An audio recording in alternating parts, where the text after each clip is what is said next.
Good afternoon, good evening, everyone. Monday night, 8 p.m, the Online Darts Live Lounge, episode 144. Myself, Phill Bars, Jack Gold, and Lee Boyce are here to talk you through what has been another eventful week for the next few hours. Gentlemen, how are we? Knackered. I know that feeling. Yeah.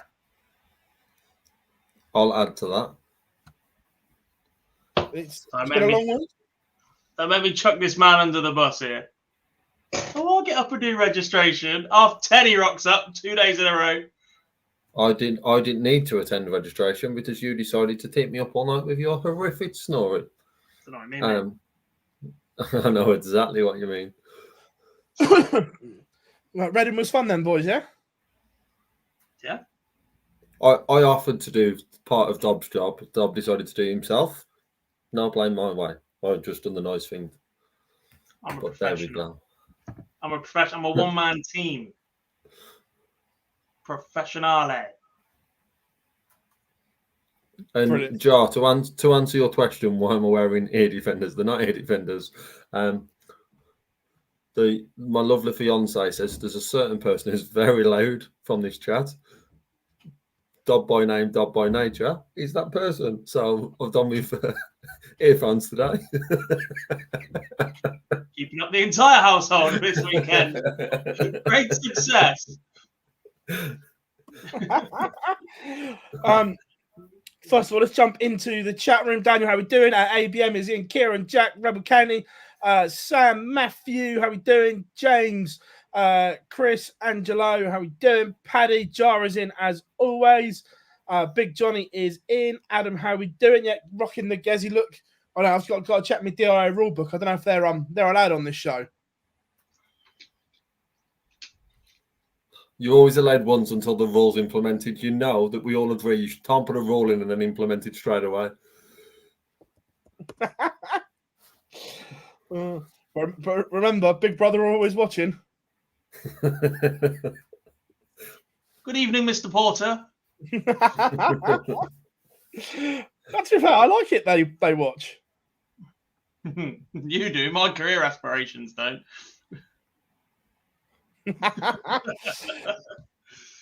Anyway, moving swiftly on. Look, it's been a busy time. All in all, the wheels never stop turning, shall we say, in darting terms. Premier League kicks off this week as well. But first of all, let's go to the Netherlands, the Dutch Darts Masters, Gob's favourite World Series event. Phill, how was your first trip of the year? We didn't ask. Yeah, that was decent, to be fair. It's not quite Reading, is that what you're going to say? Can't have been that good. They sent him back. To be fair, it was a decent drive. It's actually a really nice drive. And driving in Europe is so easy. It's unreal. Yeah, because everybody actually moves out of the way, doesn't they? It's only in this country where you get somebody sat doing 55 in the middle lane on the M1. Yeah, and yeah, people actually drive normally and properly. I've been driving a year and I cannot stand it. But yeah, no, it was a nice Den Bosch, really, really nice city. Nice restaurants, nice people. Venue is decent. I've got to say, I thought the branding was incredible from Toto. It was like a mini Paddy what they did. It wasn't on par with Paddy, but it was the branding and that was all on point. It was good. I mean, look, they've been involved in darts for a while, haven't they? So I think it's quite a simple progression for them. If we go big in the Netherlands, they've been on the Dutch Masters last year, which is obviously coming up on the horizon again next weekend. They've been sponsoring a number of the players for the last 18 months. It's a natural progression for them. But they pull it off really well. Like when you've branded one of the best players in the world as a dart king, you sort of have to back it up, don't you? Yeah. But yeah, no, it was really good. How we doing, Anthony? Hope you're good, mate. Great to have you in. Daniel, it was just easier for this one, mate, because it was in the south of Holland. So getting from Schiphol then to Den Bosch, it was just easier. But I suppose before the tournament that we had some questions, but some of those questions were answered. One of the questions that Lee answered last week went terribly wrong for Lee. Do you remember the moment where he said nobody Dutch apart from Van Gerwen would win? I think I said And that. there was no chance of a Dutchman in the final. I think I said that off camera. If I'm Right. being honest, I don't think I said it on the show. So does it really Well, I count? think the fans deserve to know either way.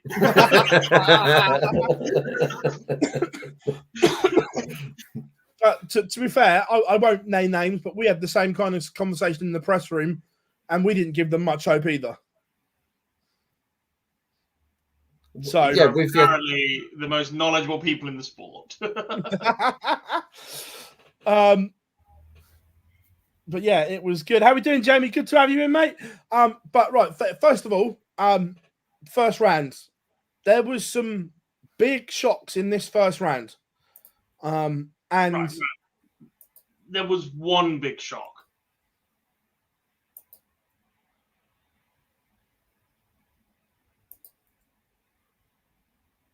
And the player that lost was 5 from 20 on the outer ring. nah, there was some shocks. Shocks or upsets given world ranking and invitational status, yes.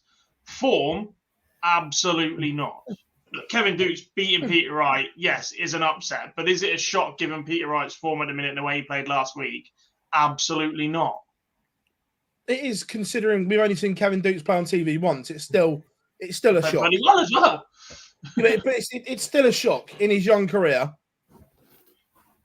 Yeah, like I said, it's an upset, but given the form of Peter Wright, you've just gone there with some major, major shocks. I think the only one you can really say that on is Barney beating Cross.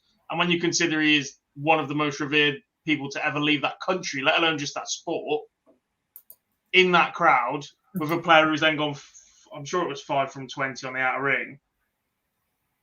It was. That's the only one I'm going to go, right, that's a major shock, because Rob Cross has played some bloody good darts for the last 6 months. Nathan Aspinall has not. Peter Wright has not. I would add Michael Smith into that. I know Michael Smith's not in the best of form, but equally neither is Van Veen, the back end. Obviously, we've seen it across the year. Yeah. That was probably the only other one I'd put in. Peter Wright and Aspinall, it's just their form. I know I picked all 8, so they are all upsets from my side, but we've seen Aspinall and Wright's form, but Smith's hasn't been brilliant, but he'd still be expected to do a job in that first round. So Smith, yes. Cross, yes. Wright and Aspinall, not as much. Even then, if you look at the form of them last year, Van Veen was arguably he was making bigger waves last year than Mark Smith. I know the expectation levels are completely different. It's only really that World Youth final that seemed to derail Gian a little bit, didn't it? He had that first game in the Grand Slam was what did him. The Grand Slam, because he spoke about his interview afterwards. 5-4, doesn't win a game in the Grand Slam, and then he has that battle with Luke in the World Youth, and then I think he lost first round at the Worlds as well, didn't he? It just sort of got a bit worse and worse as it snowballed on from there for him. But actually, at the start of the year, there were still waves being made by him. There's argument that he had a better year on the floor, etc.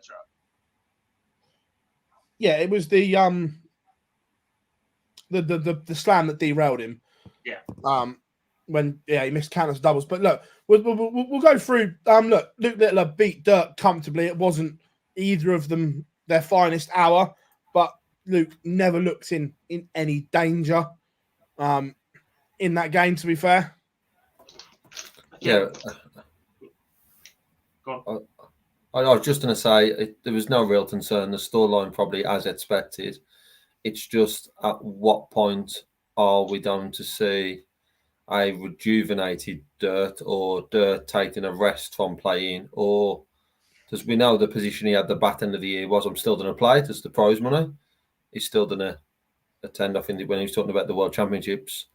But the more this goes on, it only looks like it's getting worse. So it's not one great, of them. There's no fix for it either. What does he do? Does he continue just because of the? He's not going to turn this down. It's a free hit, free money. It's not impacting rankings or anything, but it's not looking good for him at all long term. So he's taking a break from the game. The right solution? Probably not, because they get appearance fees for World Series, so you're not going to turn it down. Right. Free money. Yeah. And it's at home. He ain't got to pay for a plane. Yeah. But yeah, look, there are huge concerns around Dirk right now because it's clearly not right. Luke Humphries absolutely battered Jermaine Motamina. Let's be fair, Jermaine was quite poor. Luke didn't get out of second gear. It's as comfortable game as you're ever going to see. It's almost Jermaine reverting to type, isn't it? There was glimpses last year. He started to put it together on TV, and his form was going all right. And then he goes up in front of a home crowd and averages 82 and is beaten before he throws a dart. Yeah.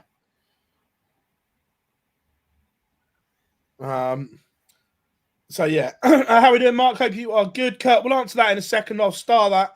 How much is appearance money? Depends who you are. They all get different. They're not going to pay them the same. Let's be fair. It's like footballers' wages. People get paid more. But going price averaging 103 and a bit against Dimitri 6. So I thought Dimitri actually played well. I think that's the best we've seen Dimitri in a long time, even though it was in defeat. Yeah, nail on the head. The best he's played in a long, long time. Not the same venue, but the same tournament he has won before. He seems to have a habit of that, doesn't it? If he goes back in as defending champ or as where he's won before, he's good at those runs. The minute he picks up a win in every single venue, or if he wins one of every single major, then he's going to be a threat for everything because he can drop in that sort of form, it seems. But look, played well, going price, again, doing the job in an early round and not backing it up a bit later on. We'll talk about that in a second. But that performance from Dimmy probably justifies them changing it to Benelux rather than Dutch qualifiers. However, I still stand by my point. There should have been a second one if you're going to shoot one in it. Yeah. Just in case anybody didn't watch last week. And then Peter Wright stuck with the same set of darts against Kevin Dukes, and let's be fair, was dreadful with them. Yes. Well, did he stick with them? I would have checked the Twitter account, but they've been forcefully removed. No, they are. So we spoke to him the day before.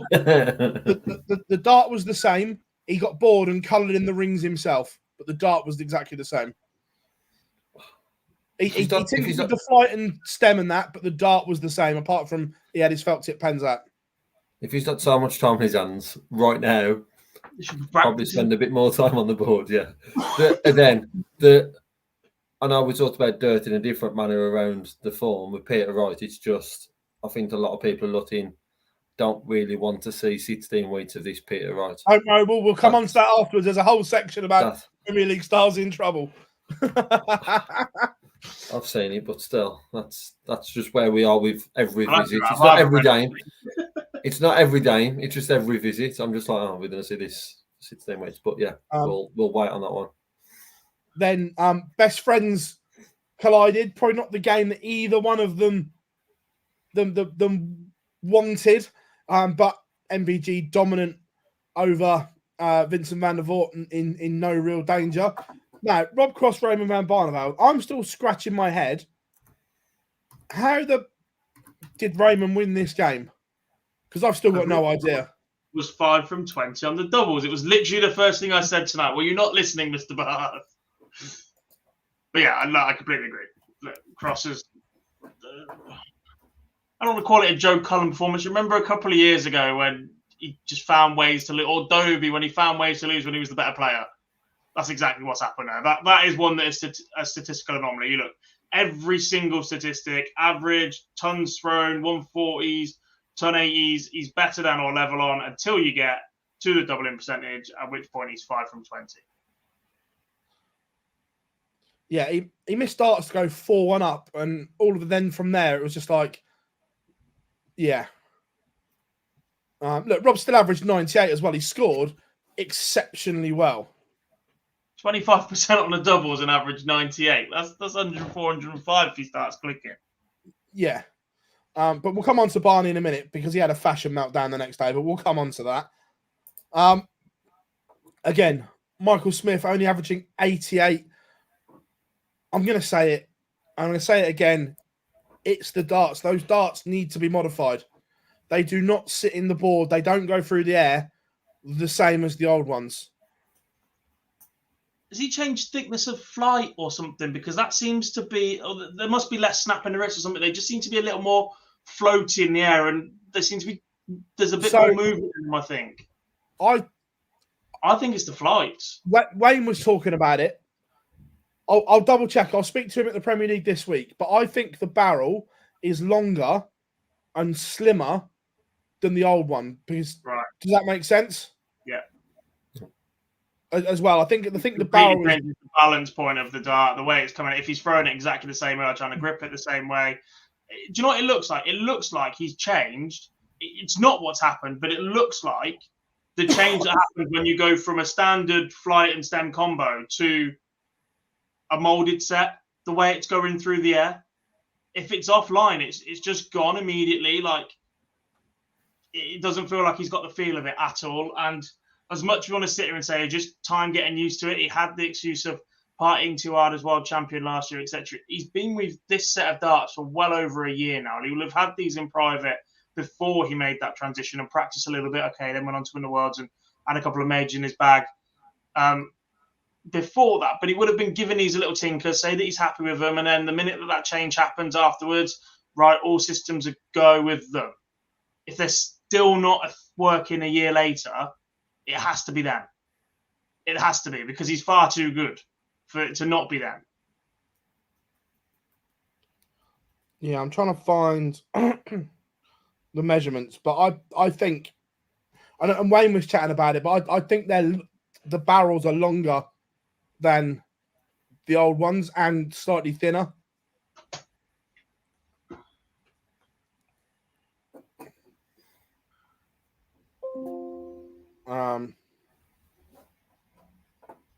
But yeah, we'll keep talking about that. I'll see if I can get the sizes up. And then, again, Nathan Aspinall, well out of form against Danny Noppert. Yeah, this is one that he is well out of form. This is the game where Noppert probably comes in favourite due to how poor Asper's been. But there is, then he's going to come into the conversation a bit later on, so I don't allude into it too much around the form of Nathan Aspinall, but it's not been great for the past few months, and it showed in this game.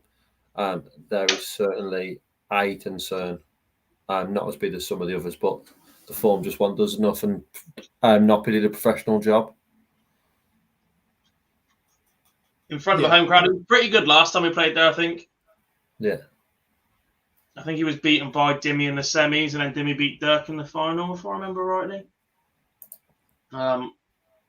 I know we're going to talk about Premier League players out of form. I'm not as concerned for Aspinall, and I'll say why in a bit. But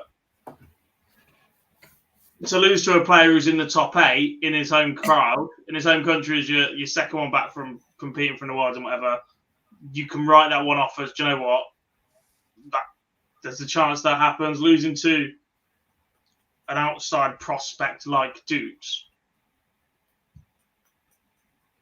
not so good for a former 2-time world champion and a player that, let's be honest, he's 1 or 2 majors away from that conversation about the top 5. His trophy cabinet is ridiculous. Yeah, Kurt, we'll talk about that. We'll talk about that when we do the bit on the Prem players, mate.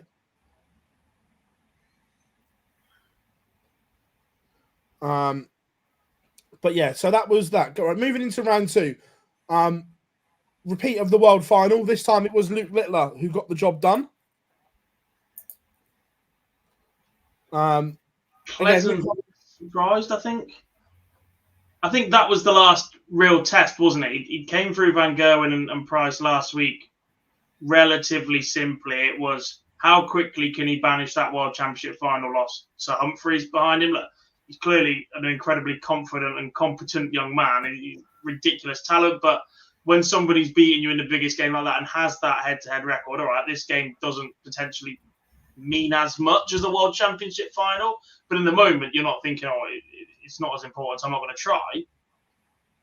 But to put that behind him so quickly, get the job done. And look, during that World Final, early days, I thought Humphreys, there were times when he looked a bit edgy, the same as he did at the start of the tournament. Those first couple of games when he went in there as massive favourite, I don't think he handled it very well. I think because he beat Littler in the World Championship final, you could see that he was that little bit edgier on doubles because actually this kid's about to get revenge, and I did him in the most important game of my life 3 weeks ago. Yeah, no, agreed. The only point I think me and you were alluding to when it was on, Jack, was that he was 2-0 up and the 1-1-5 had question marks around as he went for ball. First start, hit ball off feint, and then he went ball 15 and then missed it, didn't he? He missed the third ball. That's always going to be his route because 25 leaves 90, so he's so competent to go and do that and then either chase a ball on tops or 50-36. But is the times that he wouldn't do that? Is there? No, I genuinely think that's his route all the time, and 15 guarantees you a dart at that situation because once you've got one in the ball, if you then try and go 25, if you clatter off the dart in there, you're not getting a dart at it. I genuinely think it's for the 25 to leave 90, but we've understand the route. Yeah, understand the route, but if you miss outside, whereas obviously down to 20s, 19s, whichever other way you normally do, it's just one of those. I'm not sure it's the right thing to do with Humphrey sitting on 24. But these are just part of reasons why we're looking at small details now in Letters' performances are that good, but there's just little things like that that I'm just not sure are the right way, but it's certainly an entertaining way if it does. Yeah. How we doing? Well, hope you are good, my friend. And then Going Price beat Kevin Dukes. Again, Kevin Dukes couldn't produce the same kind of performance that he did against Peter Wright. It was still okay, just not at that higher level. And Going Price takes advantage. Again, fairly straightforward for the Iceman. And then how we said, how did Barney win the game against Cross? How has MvG won this one? Barney missed 3 match darts across 2 legs, 1 at the ball, 2 at tops, I think. And then the 1-2-4 to win it was just ridiculous. Doing the right things at the right times. You know what? It was sort of a bit vintage MvG, how he done it, the celebration. Barney was literally stood on his back while he was celebrating. But yeah, it was just a moment of magic from Michael, which it was just a reverse of what Barney and Toss delivered the day before. However, we've got to talk about the ridiculous Barney snood because it wasn't cold in there either. It was. I don't care what happened. By wearing that, he has forfeited all rights to be the alarm on this channel. It's over. Big announcement. I'm going to delete it. Honestly, no more. We're having the Luke nuke. I'm telling you now. Just getting an explosion. It's gone. It's done. Right, the venue. It wasn't the biggest venue. It was. No, I think go back. This is where you say, "Yeah, I agree." Not, "Yeah, Jack's just waffling." It's gone. Get it gone. We'll talk about it. No. We have to talk about it. It's gone. So it was quite warm in that venue. So why he's wearing a snood, I've got no idea. Genuinely haven't. Hide the love bites. And then brutal. If you wear a snood to Reading this weekend, you are not allowed in the building. Title sponsor or not. But then of all 2 players that you kind of have some beef on the stage with, Ian Van Veen and Danny Noppert would not be the 2 that I would be putting that having a go at each other. The phantom dart rattler that they could both hear, but neither were admitting to. It's the old who farted on stage argument today, isn't it? It's neither of us were doing anything. We both heard it. So who was it? Someone was doing it. But we're not saying it was. Out of those 7 games, that's definitely the one I would have said would have just. There wouldn't have been anything of that sort of drama, but yeah, all fun, all fun and games. But again, was he 4 or 5-0 down Noppert? But whatever he was pish until then. I think it was 5. He was. I think it was awful. 5 now. But yeah, semi-finals. Luke Littler beat Going Price again. you always felt that Luke was in control of that game. Beating Derwin Price 2 weeks running is worrying for Desi. Yeah, maybe, but I'm saying, I know we're using the word worry in a different light to the people who went first round, but we thought that Desi is an absolute top elite player. He's got to be a little concerned that he's faced Littler twice in 2 weeks and not gotten near him. In that we're now coming into the Premier League, and the likelihood is they're going to meet on average 6 times a season, 7 times a season. It's not a good run to start with. And then the second one, MvG, again, kept Jan van Veen at arm's length as well, got in front early and just kept him at bay, which set up a repeat of last week's final. And look, you look at the numbers. Luke's averaged nearly 107, Michael just over a ton. But what was more impressive in this game was Luke's standard was incredible again, but it was the way that MvG dealt with big moments in this game, because arguably Luke was the better player, but MvG won all the big moments, I would say. I think you're spot on with it. It seemed light with current form and what we've seen recently from Littler. It felt like every leg, this is now when Littler steps it up. This is when Littler pushes in, wins it, hits something massive. Obviously, I was watching the game with Jack, and it was constantly that there was like a ton checked out. There was then a 120 or 130 or something in there, and it was like, well, Littler will still go on and beat that, but he never really had that moment while still playing at a ridiculous standard. And MvG just found them last couple of legs to get a much needed victory, especially on home soil. Well, yeah, look, we could see what it meant to him winning there of all people, there of all places. For some reason, I think MvG puts too much pressure on himself when he plays in Holland. Don't disagree. I think his results show that.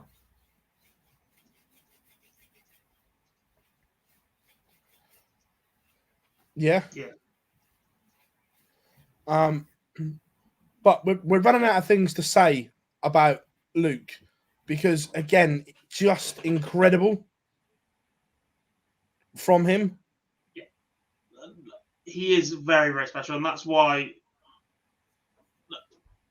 my stance on him being in the Premier League changed during the World Championships. I wasn't convinced, and the more and more it went on, the more and more he played the way he did and turned up. But it's not one purple patch. It's not just one flash in the pan. We've seen that because he's won major title or senior titles in the WF. We've seen him do it at the Super Series, and the fact that he keeps going and going and going is brilliant. The one concern we had in the Premier League is it is that monster.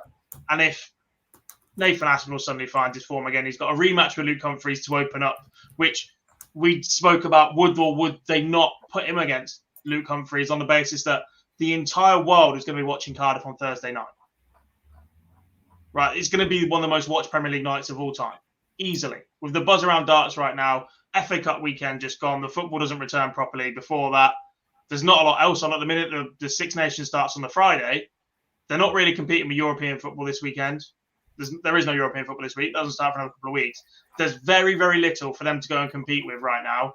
And the buzz around this sport that 17-year-old, he is 17 now, has generated is huge. And to go and put him up in a rematch against Luke Humphries and potentially see the same outcome could then start a spiral or a set of results for Littler that start questioning whether or not he should have been in the Premier League. If he's winless after 4 or 5 weeks, that becomes difficult to get out of, and then it's like, oh my God, they've ruined a kid. It's not fair. But back-to-back wins in back-to-back weeks over Gerwyn Price to beat Luke Humphries, to beat Michael van Gerwen, and then to run him as close as he did in that second final, to beat the other players that he's come through as well in these 2 weeks, and the run that he put together in that World Championship. Those fears are all long gone now, and he is playing at a level that is significantly higher than 95% of every single dart player on the planet right now.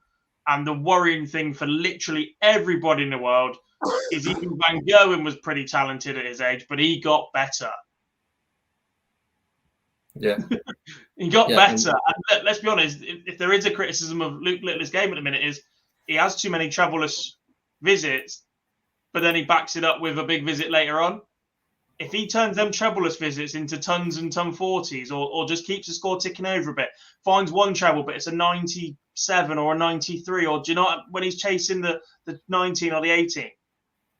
If he starts turning them into mini tons or 85 plus, the world's in trouble. Yeah, we're talking about a player, a 17-year-old, as you've said, who in the past 3 months has played in 4 PDC finals, won 2, lost 2. The 2 he's lost his average 101 and 106. There's one of them over all of 10 sets. Yeah, all of those he's played in are finals. The games we're talking about. Every competition he's been in at that stage, he's got to a final. Apart from obviously the youth championship that he was already in due to prior qualification. The other 3, he's just produced a ridiculous level, winning the trophy or not, and he's only done it better. In whatever spell, when I'm not going into the conversation around 20, 30, 40 years' time, but in this current period, he's only done it better. And there might be a month where he doesn't win a game. Not necessarily in the Premier League. When the Premier League's done, there might be... Look, I'm not there might be a chance. There might be a chance he doesn't qualify for the match play. And he might not make it into the Grand Prix yet or whatever. And then he might have a couple of bad weeks on a Pro Tour where there's less impact from crowd or those watching or expectation levels, and people get comfortable playing against Luke. And he might be winless for 3-4 weeks at the pro rank. And it's how he recovers from that. But at the moment, absolutely everything about him, the way he approaches it, the way he's playing the game, says that he'll deal with that the way he's dealt with everything else. We've seen him put disappointment behind him in the Super Series often enough. He has lost Group A campaigns in which he's gone on to be the champion overall. He can bounce back. He's got everything. Oh, 100%. It is absolutely incredible what he's doing and how he's doing it. We've got 3 clips to play from Holland. We've got one from Luke, one from... You're going to have to be more specific. We've got one from both Luke. We'll do the Luke Littler one runner-up first of all. It was a good final to participate in with Michael.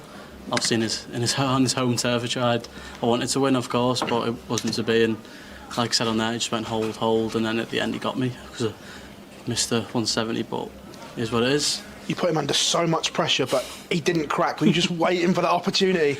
That's all I could do. Even the 162 to leave 20, he takes whatever he took out with 24. And then there must have been like a 180 to set up a 40 or a 50 something, and then he just takes out. So he just won't crumble. He's one of the greatest the world has ever seen, and you're pushing him to the absolute limit at this tender age. This must give you so much confidence ahead of what's going to be a glittering career. Every game last week in Bahrain and this week in Holland, it's just given me so much confidence, and I know my game's there. And if I won the ball in the backstage, it might have been different. I won the ball all night tonight, apart from this final, but it is what it is. He just doesn't stop smiling, does he? He knows he's got them exactly where he wants them. They're all petrified of him. He just doesn't stop smiling. No. Michael Smith's Instagram on the Friday summed it up perfectly. Oh, when he's taking a picture and behind, he's on his FIFA. A picture of Luke in the practice room, and he goes, "This little shit's supposed to be playing darts," and he's opening FIFA packs. He's in a room with 7 of the the entire top 8 of the world are in that room because Danny Knopfler's there as well. And Luke, when he's supposed to be practicing against them, has gone, "No, I've had enough. I'm going to open FIFA packs on my phone." And it takes that performance from Van Gerwen in the final to stop him. Yeah, it's a monstrous performance by MvG. It's also probably the first time, and we didn't go into it in more detail, but it's probably the first time in a Premier League match where the world champion has probably got the worst draw. It couldn't have happened before that a world champion's got a worse draw than... You don't want to be playing him at the minute, surely, and after then the best of him. It's every world champion's done in it as the favourite. I'm not convinced that will be the way this Thursday. Wait a minute, I'll tell you. But to be fair, I agree to a point, but also you don't want Gezi in Cardiff.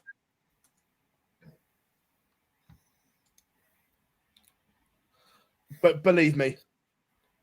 I don't know, but if you ask... want him in the other 15 venues, so it's absolutely fine. We'll get this one out of the way. But what I'm just saying, you just don't want him in Cardiff. They're the same price. They're both 10 to 11. Ridiculous. Yeah. I did see the title sponsors odds for overall winner, group phase winner, and then to finish bottom of the table. And it's interesting. It's like all in order on the first two columns. And then all of a sudden you see Littler is actually also 16 to 1 to finish rock bottom in case it goes terribly wrong. Yeah, he won't finish rock bottom. Right. Absolutely no chance in there. So yeah, that was that one. I thought, but again, I think he speaks very well for a youngster as well, but hasn't had an awful lot of media experience until the last month. But he speaks very, very well.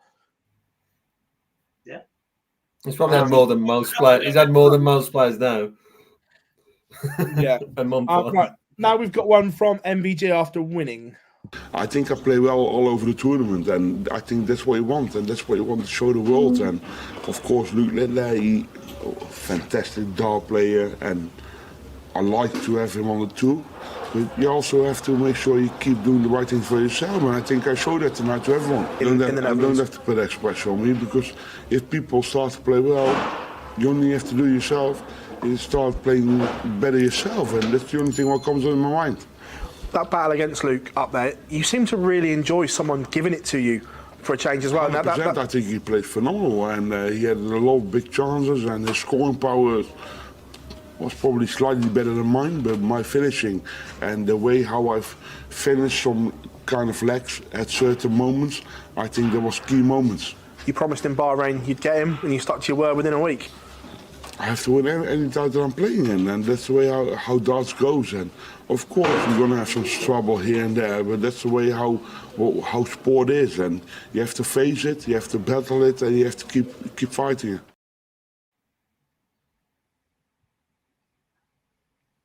Not sure that he played well the whole tournament, but other than that, I thought he was probably spot on. That's not the bit for me. The bit for me is when he admits that a 17-year-old is a heavier scorer than him. I think in that He'd game, never have done that. In that match, yeah, it was in relation to the game, which he was right, to be fair. But it was his finishing that dug him out of holes. Yeah. We are going to play a clip from Luke Humphries. Now, this was a really, really good interview because Gezi had said it. Michael Van Goen had said it about was what Luke Littler's doing detracting from Luke Humphries' winning the world title. So I asked him, obviously. I thought he answered it very well. And it was the bit at the end where he says that the players have got a responsibility to look after Luke. We'll play it and then we'll talk about it. It's a really good bit. Not at all. I honestly don't. I think that he's deserved all the plaudits he gets because he's achieved something that I don't think we'll ever see again. But for me, my dream wasn't to have everybody, go crazy about me and be like, oh my God, he's world champion. My dream was to be world champion. So I've achieved everything, whether that comes with attention or it doesn't. It doesn't bother me. I think a lot of people think it does bother me, but it doesn't because I've achieved the dream, and whatever comes with that, whether it's lots of media attention or whether it's none, it doesn't matter. I've achieved that dream, and nothing will ever take that away from me. So, I think that I have got a lot of media attention. I think a lot of people have still been like wanting to message me or me to do interviews. I just think Luke said that a little bit more because he's the star of the show at the moment, and I think that's just the way it is in darts. We all accept that. I think it's important that all of us players look after him and make sure that no one takes advantage of him or tries to use him too much, because that will happen in life. People want to use him because of his popularity and his stature. But all the players will look after him and make sure that none of that happens. And he's a great kid, so he's got a bright future, and so have I. So that was a really, really good piece from Luke. The full interview is on our YouTube channel. go and watch it after you finish watching the show tonight. But I thought it was really good. The evolution of Luke Humphries is fantastic. See, not just as a dart player, but as a person. Like a couple of years ago, from I don't want to say moaning, but I can't think of a better word. But every single interview was, I think I should be in the Premier League. He was world number 26. He just won the World Youth Championship at 24 years old, and was saying I should be in the Premier League. And the evolution now to be able to carry this and to represent the sport as a world champion, I think he's so well equipped to do it now. He speaks so incredibly well, and he has done for the last 6 to 9 months as well. When he first started picking up majors, he was speaking really well. He says the right things. He's got a great image for the sport as well. And to actually have that, almost that older brother look, shall we say, towards Luke Littler as well, is just brilliant to see. Like you couldn't ask for more. And if he's the number one and setting the tone, then the rest will follow. Yeah. I think we looked at Luke Humphries, and he has had sort of the trajectory in the sport that many expect with everyone. Oh, there's an 18-year-old. Oh, this is what he'll achieve next. Then he'll achieve this. Then he'll achieve this. And one day, hopefully, he'll be world champion. Luke Humphries has took them steps. Luke Littler has took a completely different route. And it is just great to see that Humphries, who's probably been through a lot of bad times while he's took them steps up to world champion, is using that experience now to the press and in interviews to say that as much as we are going to compete, and I'm sure on Thursday night he's going to do everything possible to beat Luke Littler, he'll also be there if required for anything to make sure that no one's taking the piss with him. And I think he's come across very, very well as a world champion of the sport. I also think it may not transpire to be the case or be too apparent right now, but if you look at the last 3-4 first-time world champions, their defence has been poor, because for the first few months, it is all about them. And you have to hit the ground running straight away. A couple of Wright got away with the Masters, didn't he? Smith struggled. Rob Cross didn't really back it up the year that he was world champion either. And if there's attention on somebody else throughout that, Luke Humphries has got somebody taking the limelight so he can carry on being a dart player. Let's not forget, he has won 4 of the last 5 ranked major events. I agree to your points, apart from Michael Smith did win the Bahrain Masters, didn't he? But everything else, but 20 years ago. But yeah, yeah. They're sharing the limelight right now. The media responsibilities on Luke Humphries' shoulders as world champion allows him to carry on being a dart player. You're not going to have to chase for the back end of the year if you've got 2 less interviews at all because they want to speak to somebody else. Is probably playing into his hands right now. The only thing he will regret is that Littler didn't happen a year before, because the impact that he's having on the sport right now, much like Sherrick a few years ago, is going to bring investment, is going to bring eyes on the product, and is going to be able to sell bigger deals, bigger prize funds. But I'll tell you what, you saying that, anyone think we've scripted this, and we genuinely haven't. I'm going to play Michael Smith now. It's like what he's done now benefits us, and like what we're doing here now benefits the other 120 players that's not here. And yeah, it's the cycle of it. People won't like it because he's in the Prem. People won't like it because he's here or when Fallon was here. But what they're realising, 4 years ago before Fallon won the first game, he was playing for what? 250 a game, 500 a game. Now we're on to $1,000 now. So the hard work, like Luke's been putting in, what Fallon did, what we're doing here, the money keeps going up and up and up. And hopefully now with Luke doing what he's doing, maybe Barry gets his wish in the next couple of years and £1 million for the winners. Yeah, I was going to end retirement a bit early, but I think I'll stay around for a lot longer now. So, did they make the right call putting Luke in the Prem? The reason I ask you that is because you went in at a young age and you said you weren't ready. That's why because when I went in, we were talking when I beat Taylor in the Worlds 2013, and I knew I wasn't ready and they didn't put me in. And I think I reached the quarters, I think, 2015 they put me in, and then that year I won four matches on the Pro Tour.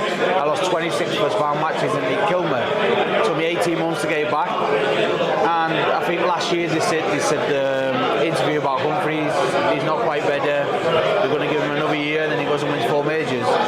Maybe they could have rushed Luke. Littler should have said it's getting hard now. Yeah. It's not just me and Michael. I said Van Gogh, but it's hard saying Luke and Luke now. But yeah, it could be too soon, but he could prove everyone wrong. And hopefully he does. us. Hopefully the kick keeps going for a lot of years because it's going to blow our profiles, like he keeps saying. Maybe just 1 year, he's only played one event at PDC, and then he played last week, yes, he won it. But 16 weeks, which is 48 days of constantly travelling back home. And now we're playing midweek, so it's Monday, Tuesday, Wednesday, Thursday. He's not a seed on European, so he's got to go qualifying on a Wednesday. For a 16-year-old kid, that could be a lot, but in his favour, he doesn't have kids at home or a wife. He just gets to go and chill and be a kid like he should. But yeah, fair play to him. I hope he does well. I like that from Buddy Boy as well. Again, and look, you can see the maturity over the last couple of years of Michael Smith as well, can't you? And being in that situation where you've won and then you've got to go and talk to the press a bit more. He's a year ahead of Luke Humphries not in terms of age, but in terms of what they've achieved. They both won majors, including the Grand Slam, go on to lift the world title, and then they've got to go and carry themselves a little bit different, because at that point you're not just representing yourself as a world champion, you represent the entire sport. And the way that both of them have spoken there is brilliant. Yeah, and it's just a bit that obviously it was fact he brought up Fallon as well. He understands what those two incidents in the last 4 years have done for the sport. Yeah. But if they don't capitalise now, they never will. No. No, exactly, yeah. Yeah, I'm not sure. In 2005, that was the time to move. There was never a bigger hype around cricket. When we won the Rugby World Cup in 2003, that was the time to move in rugby. It didn't. Rugby's struggling 2 decades later. Cricket's absolutely flying. Yeah, I'm not sure from a new avenue point. We've had a 16-year-old don't reach a world final. We've had Fallon do what Fallon did as the first woman to achieve XYZ. It's one of them there where there is going to be moments of brilliance. There is going to be the perfect lead the Mitals. There's still going to be those moments, and DARTS is at such a high at the moment. But when do you see the next one of those to come through? I don't know what that would be or how that would even look, because we've had the 16-year-old, we've had the woman that's the third round. Yes, they can be achieved then, but the first time of something being achieved is always the biggest. So they've got to use this time now to benefit from the players still doing that. Luke and Holland being the two examples. What you said about cashing in, does that mean our Darts Mania card's going to happen? No, bro. That was great in our chat last night. Tommy Jansen's around at the minute of Ethan from the Sidemen's partner going, how on earth can you sit there and watch that and call it sport when they know what's happening? How can you be a world champion of something you've decided in the back room and wrote out on a piece of paper? She's bang on. What a load of nonsense. What happens in boxing? The promoter pays the judges to call the fight how they want it. both boxers still train with the intention of going to win that fight. It was great. Was a comment here. What's your opinion, lads, of little winning cool hand? Just played better than him on the night. Yes, Jar, finished the story. Me and Jar were still up at 5 o'clock in the morning. How old are you two? Combined, older than me and you. Even divided, they're still too old to be watching wrestling. It was good. But obviously, moving on there, before we go and have a look at Cardiff Night 1 of the Premier League, there are question marks and concerns of before the weekend. I had question marks over 4. 3 now? Have we got question marks over? I think 3's fair. I think I was sat there last week on Twitter going, there's a clear gap at the moment. That was after Bahrain of the top 4 and the bottom 4. I think I put Price in that bottom 4 when I did it at the time, because his history in this tournament is dreadful, albeit it was much better last year. He seemed to grasp the whole point of getting fans on side and how important they are. And actually, he's winning first round games in tournaments, and if he keeps it up in the Premier League, you'll keep chipping away at points. It's those first round losses that are going to mount up. There are 3 of them at the minute who are really only going to score points off of each other. I do get the price one.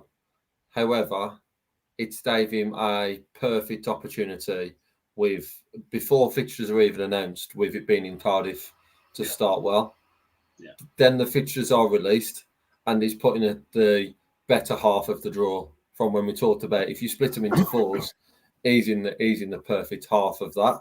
He's still got to go and win a game, but he's already going to be favourite as of where he is.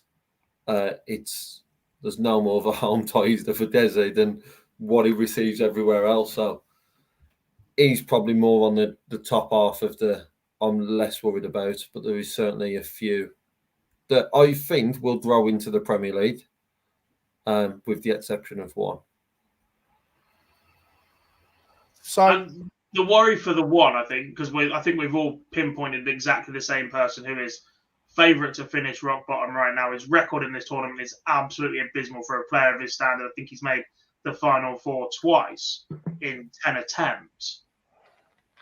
He's insistent that he's sticking with this one set of darts, but it might well be too late for that. And if Nathan Aspinall goes and has a bad Premier League, he's renowned for being a bit of a battler. He's still going to go and accumulate some sort of points, but he's had issues with technique and his action and getting things right. And he might go and change a new set of darts, and he might have another 5 to 10 years at the top of the game to put it right. Michael Smith, world champion, can go and tinker with equipment. This is the first time he's changed darts since he was 15 years old. It's a significant change in what he's done. It took Van Gerwen a while to get used to new equipment. Michael Smith is going through something very, very similar right now. If Peter Wright doesn't click very, very soon, his career could be over. And I don't think that's an understatement. It's a shocking statement to make, but I don't think it's an understatement at all. He genuinely might not recover from this. His form has been on a downward spiral for the last year, if not a little bit longer. Apart from that match play where he's absolutely sublime, I don't think we've seen him play consistently brilliant in a tournament for a long, long time. And for 17 weeks, or 16 weeks, whatever it is, he's got to go and do that whilst also trying to find some form on the Pro Tour again. That European Championship, the more and more you look back at it now, came out of absolutely nowhere. He did nothing before it, and he's done nothing after it. And yes, he can produce that to prolong it. But if he's averaging mid-80s constantly at the minute, that's a Glenn Durrant style fall-off. He's going to defend a lot of money because that's what happens when you're in that position. Yeah, look, I agree that right now Peter Wright is in a world of trouble. And I don't see where the wins come from right now. If he doesn't win in week one, he's in serious trouble after 4. Because that is horrendous. After Tross, which, to be honest, I don't think it's the worst. Tross is coming in form, but I don't think it's the worst. It could have been a lot worse than that. But then after that, to have MvG, Littler and Humphreys, it would be a huge shot if he picked up a win in any of those 3. And I guess the term huge shot shouldn't really apply when it's the Premier League. And the other thing as well, that Peter Wright always used to be an absolute fan's favourite. Is that wavering a little bit? Premier League 23 said so. He got booed at a few venues, if memory serves me right. And yeah, there's not a lot to have changed opinion in that time. So I wouldn't be surprised if that's the route of some fans again this year. To not have the fans on side, to perform the way you're doing and potentially be in a whole heap of trouble after a few weeks.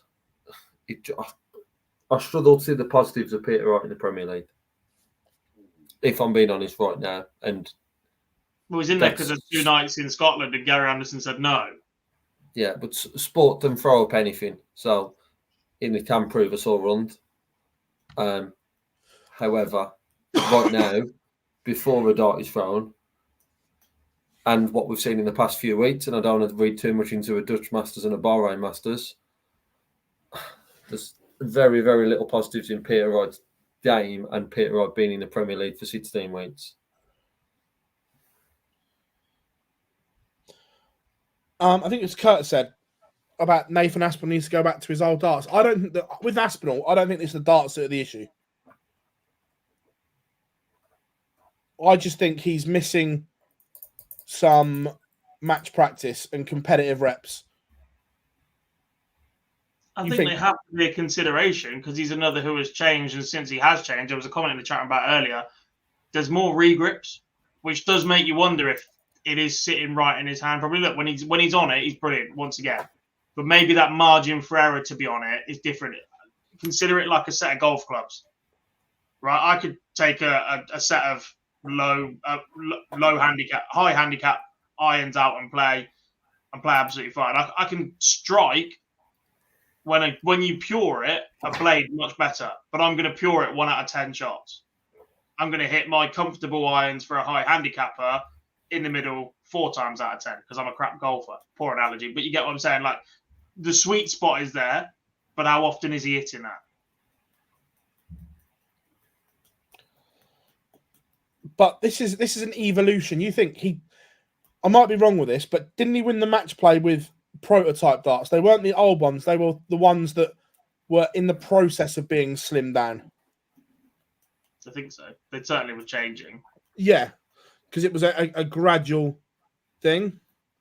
But I just think with Aspinall, the fact that he missed, was it the last 4 Pro Tours, didn't qualify for the Players, went out early at the Worlds. I just think that there is a lot of match time and match practice missing. I think if Aspinall plays in the Premier League and then goes on and plays in the Pro Tours and stuff like that, I think he'll be all right. I just think he needs time and replication on the board. Yeah, I think for 7 of the 8 players, dud Premier League though he's been in them playoff positions, and I think right now Aspinall's sitting in between 4 and 7 in where I'm looking at how the Premier League lies. Questions will be there around his start, how he starts the season, because his form isn't currently there. But I do think he will grow into it because we've said it for how many years about James Wade. Aspinall is an equivalent of that in the sense of the battle. You just fancy, if that's a tight game, you fancy Aspinall because he finds a way. If he's 5-0 down, he's still going to be fighting. It's just what Aspinall does, and it's what he always tends to deliver. And with the match play win as well on his bat, it will be in the mix. It just depends how quick he finds his game. Because I don't think he starts it well, if I'm being honest. I just think he'll grow into the league. Well, that's the thing with the Premier League, though. As long as you win your first round game, 2 points every week is probably enough to get you to the playoffs. So if you lose, yeah. Well, there's less concern about Aspinall, A, because his form hasn't dropped off as significantly as Peter Wright's or for as long. But B, look, it is a bit of a cliche now. It is one of those, we chuck it at him. He is a bit of a battler. The format suits him. Yeah. Go back and look at the last couple of years. He makes the top 4 or thereabouts. He loves it. But it's the one way you've got to look at the fixtures early on, and to your argument, Phill, Derwin Price is the one player you don't want to play first week. He's Drew Derwin Price. Week 2, he's got Michael van Derwin, who's just come off the back of that win. We're not sure what he'll produce in the Premier League this week. And then the week after, he's got Luke Humphries, who's currently world champion. It's not a great start from a draw perspective for Nathan Aspinall. When we're talking about that selective few at the bottom who are not in form, he's actually not coming up against any of those in the first few weeks. And there is a possibility that after 3 weeks, he hasn't got a point. I think he will somewhere because Aspinall finds a way to that point. But looking at the fixtures on paper, do you expect him to beat Derwin Price in Cardiff? No. Do you expect him to beat Michael van Derwin in current form? No. The same applies to Luke Humphries. It's how he recovers, and it's scrapping away and then a couple of points early on. So, where are we in worrying about mine? We've done Wright, we've done Aspinall. Michael Smith is the other concern right now, are we saying? Yes, for me. Yeah.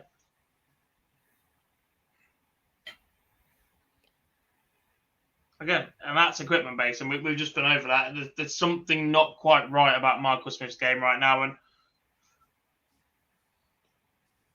if I'm his manufacturer, I'd be making something. I'd be looking at prototypes. I'd have designs ready. because just ignoring it or insisting that that's not the case and trying to work through it, but they just don't look like coming out. They're not going through the air properly, and they've got to go and identify something and find the reason why. Yeah, no, look, I agree. It's interesting. Right, before we go into Cardiff, before a dart is thrown, how do the 8 end up come the end of night 16 in Sheffield?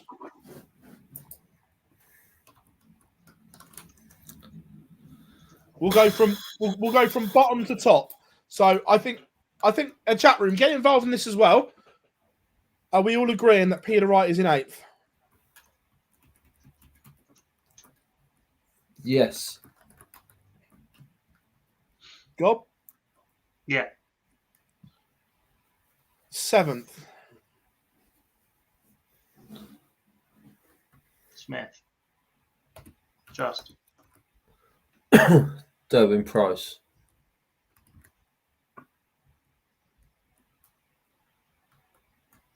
Nathan Aspinall.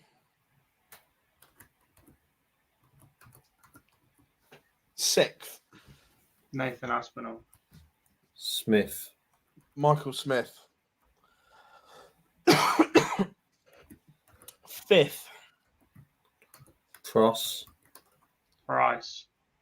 Cross. Have we got the same 4 there? No. No, I've got Cross in the top 4. Ah. So 4th. Cross. Price.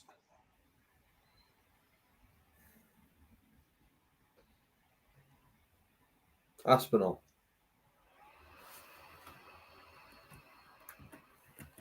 3rd. Littler. Humphreys. Van Gerwen. Fucking hell! Excuse my language, ladies and gentlemen. Holy moly, what has just happened there? 2.5 years we've been on air with this show. No wonder he's got ear defenders in. Give your kids some too. Phill Bars has just said Van Gogh will not finish top in the Premier League. Write this day on your calendars. Well, he won't, because he'll win 3 weeks across the first 9. No, he's there and get bored. Hell has frozen over. The same as he did last year. They've had a tiff. Did he not speak to you for long enough this weekend? No, so I spoke to him today. Does he know that you're slagging him off now? No. Right. Does he know that on Thursday afternoon that our 8 table positions are going live on social media? Does Phill Bars, you didn't know that, but I'm definitely putting them on now. Bob, I'll come to your point in a second. We are going to do something on this. 2nd. Littler. Humphreys. Littler. Humphreys top for me. Van Gerwen.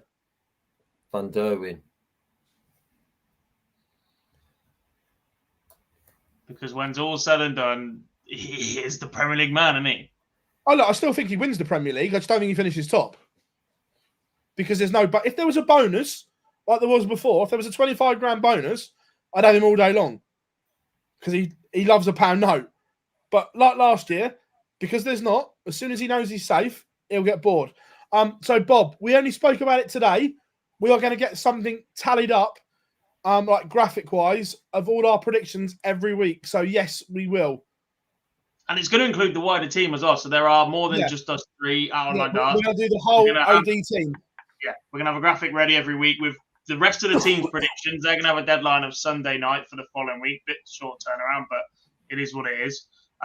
We'll get the graphic up on Monday. We'll have 2 versions of it. We'll have one with all of their predictions on it, and it will show ours blank. And then we'll have a second one that's pre-prepared once we've told Phill what our predictions for the night will be. It will be first round only. It will be 1 point for the correct winner, 3 points for the correct score. And no, I think it should be first round and who we think wins the night. Did he just cut me off before I said, and there's a bonus 3 points for predicting the overall night winner? Yeah, I think he did. Cheers, Phil. Thanks for jumping in, pal. You're welcome. He read my message really well, didn't he?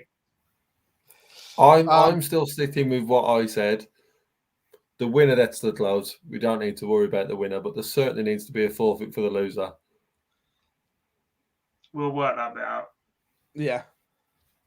But yeah, definitely we are going to do it. But all eyes turn to the Motorpoint Arena in Cardiff, night one of the BetMGM Premier League. The fixtures are Peter Wright against Rob Cross, Gerwin Price against Nathan Aspinall, MvG against Bully Boy, and it is Luke against Luke. So, game one, Wright versus Cross. Where are we going? Or where are you going? Chat room as well. I'm not going to lie, it's so much easier to just chuck out a random prediction when it's not going to then be shown the following week. It's a bit more worrying now it's going to be shown. Because this is the first week of our prediction. Yeah. But Foster's win this one 6-2. Gob?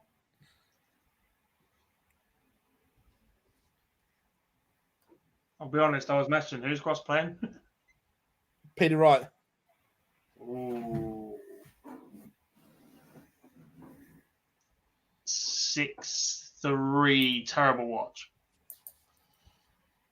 I can't believe I'm going with Gob. 6-3 Cross. Game two.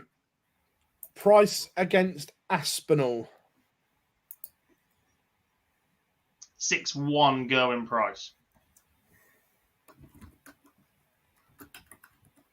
Boise. 6-4 Derwin Price. Is someone writing these down? We've literally just said we're keeping track of these this year and nobody's writing them down. I've got mine down. I haven't got anyone else. I'll watch it back and when I make the graphic. All right, because I've already forgot. 6-3 Gerwin Price. MvG against Smith. 6-4 Mikael van Herwen. Boise. 6-3 Michael van Derwin. 6-2 Michael van Gerwen. Littler against Humphreys.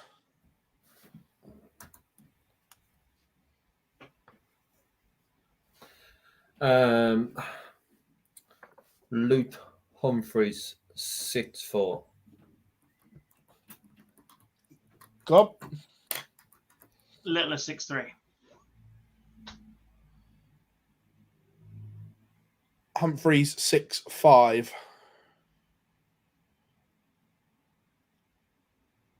Who wins night one in Cardiff? Michael van Derwin beats Derwin Price in the final. But I know we're only doing winner for our predictors, but for me, MvG will beat Price in the final. Gob? Let's go early. And at the risk of using a wrestling phrase, with an RKO out of nowhere, Robert Cross. The only man that is going under the radar.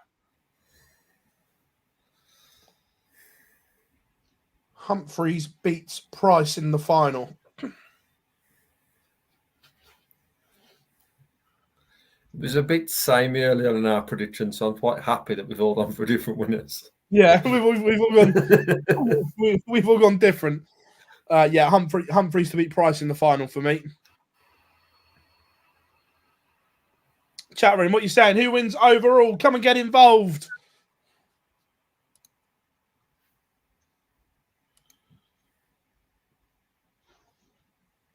Littler, Gezzy, Price, got Humphreys from Rebel County. Keep them coming in, everyone. It's going to be interesting. And I'm interested to see viewing figures as well when they're released off the back of everything that we've seen recently. You could tell as well that there's a massive boom because in Holland at the weekend it was on Viaplay and RTL. RTL being back is huge. I believe they've got Dutch Open coverage this weekend as well. Yeah, but the PDC stuff, this was for a one tournament only, which I believe Toto negotiated.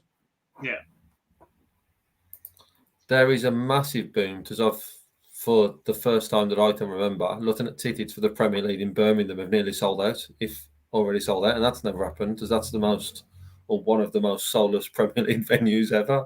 Yeah, so the Littler effect has certainly worked there, and I think was there about 11 of the venues sold out already, or something ridiculous to put on? Mental, absolutely mental. So from the Premier League, we are going to go to Reading. I'm not going to lie, chaps, I didn't see fuck all of it, so it's down to you to tell the viewers what happened in the seniors. All right, but when I haven't watched any of the Dutch Darts Masters and just waffled through it for half an hour, I never say I've never watched any of it, but you just throw us under the bus every week. Yeah. I'm not sure how that's fair, to be honest. There's one or two in the chat that might have suspected me and Lee were chatting absolute nonsense and we saw the odd clip when we looked up, but the rest of them had no idea. Yeah, but to be fair, I had no way of watching any of it either. Oh, Darts Connect. Our Lord and Saviour. What a system. What an absolute fact. Honestly, I sit and press one button like every 20 minutes and everyone goes, "You're well good at this." Cheers, boys. I sit and press one button as well, but different outcome. Sweet. No, I mean on Dark Connect.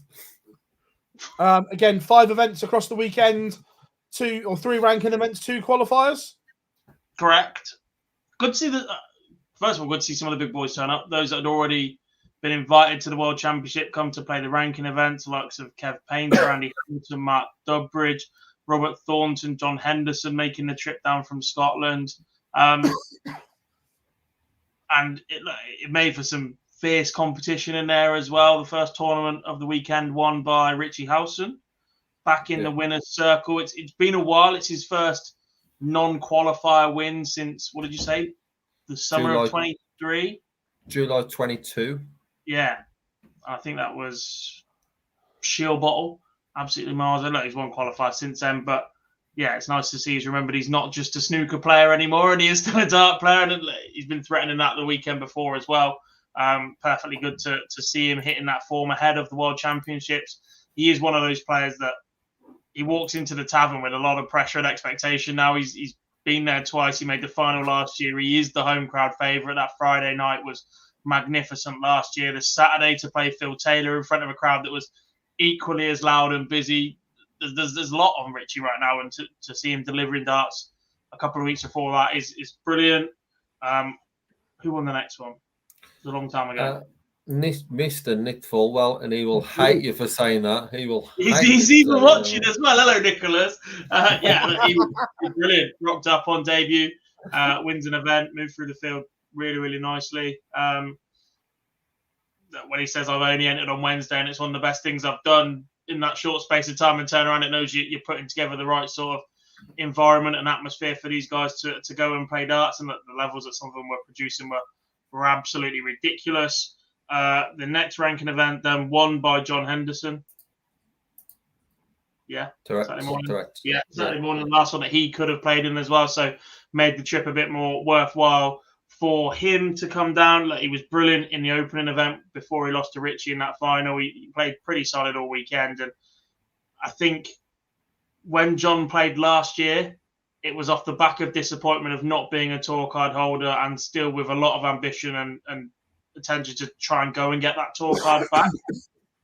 That was his aspiration. He said that from the start. He then walks into a room where he's got to play qualifiers that are also ranking events and perhaps wasn't as comfortable doing that to some people, and then walks into a room where he's not played any of these guys in years and is installed as one of the favourites immediately because he just come off the tour. And I'm not sure that suited Hendo either, but actually I think it would be disappointing to have not got a tour card again. He still believes he's good enough to go and play at that level and aspires to still play at that level. But the fact that it's now been 18 months or 2 seasons now 2 attempts at Q-Score to get that card.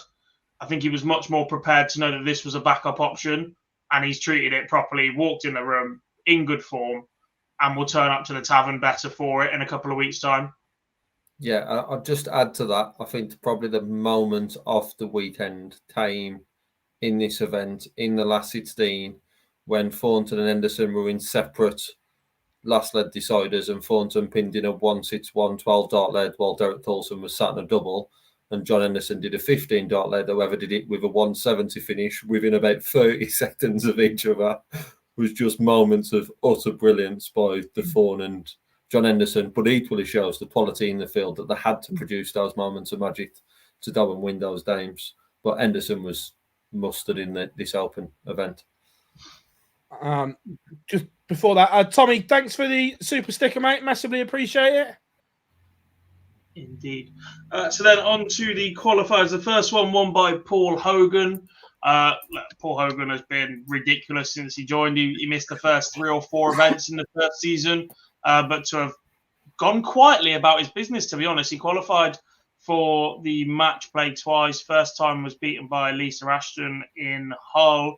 Made the semi-finals last time, but that was sort of overshadowed by the fact that Gates had then won 3 in a row and that McEwen had made the final on debut. On the floor, he's been absolutely ridiculously solid.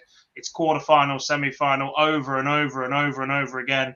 He was virtually there on the points list without being mathematically secure. He's 1 or 2 wins to guarantee it next weekend. But used the qualifier for what it's there for, booked his spot there, was brilliant all day, was solid in the final, opened up a big lead early.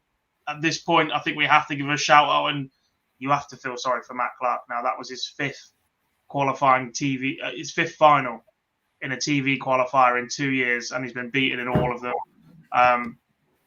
Hard to take and hard to see, to be honest, from us seeing him go so close so often. Someone else that's been so consistent, so supportive of the tour, being at virtually every single event as well. So, yeah, look, Matt Clark will get there at some point, but Saturday was Paul Hogan's day, and he'll be at the Circus Tavern, where if he brings his floor game to the TV, he's got a real chance. The issue is how often that translates in front of the cameras. We've seen that in the WDF or the BDO system. We've seen that in the UK, and we saw glimpses of the year when he beat Gary Anderson the same year as Barry Lynn, the Dustman, and I think that was Rob Cross's year as well, wasn't it? We had all 3 of those stories going on at once.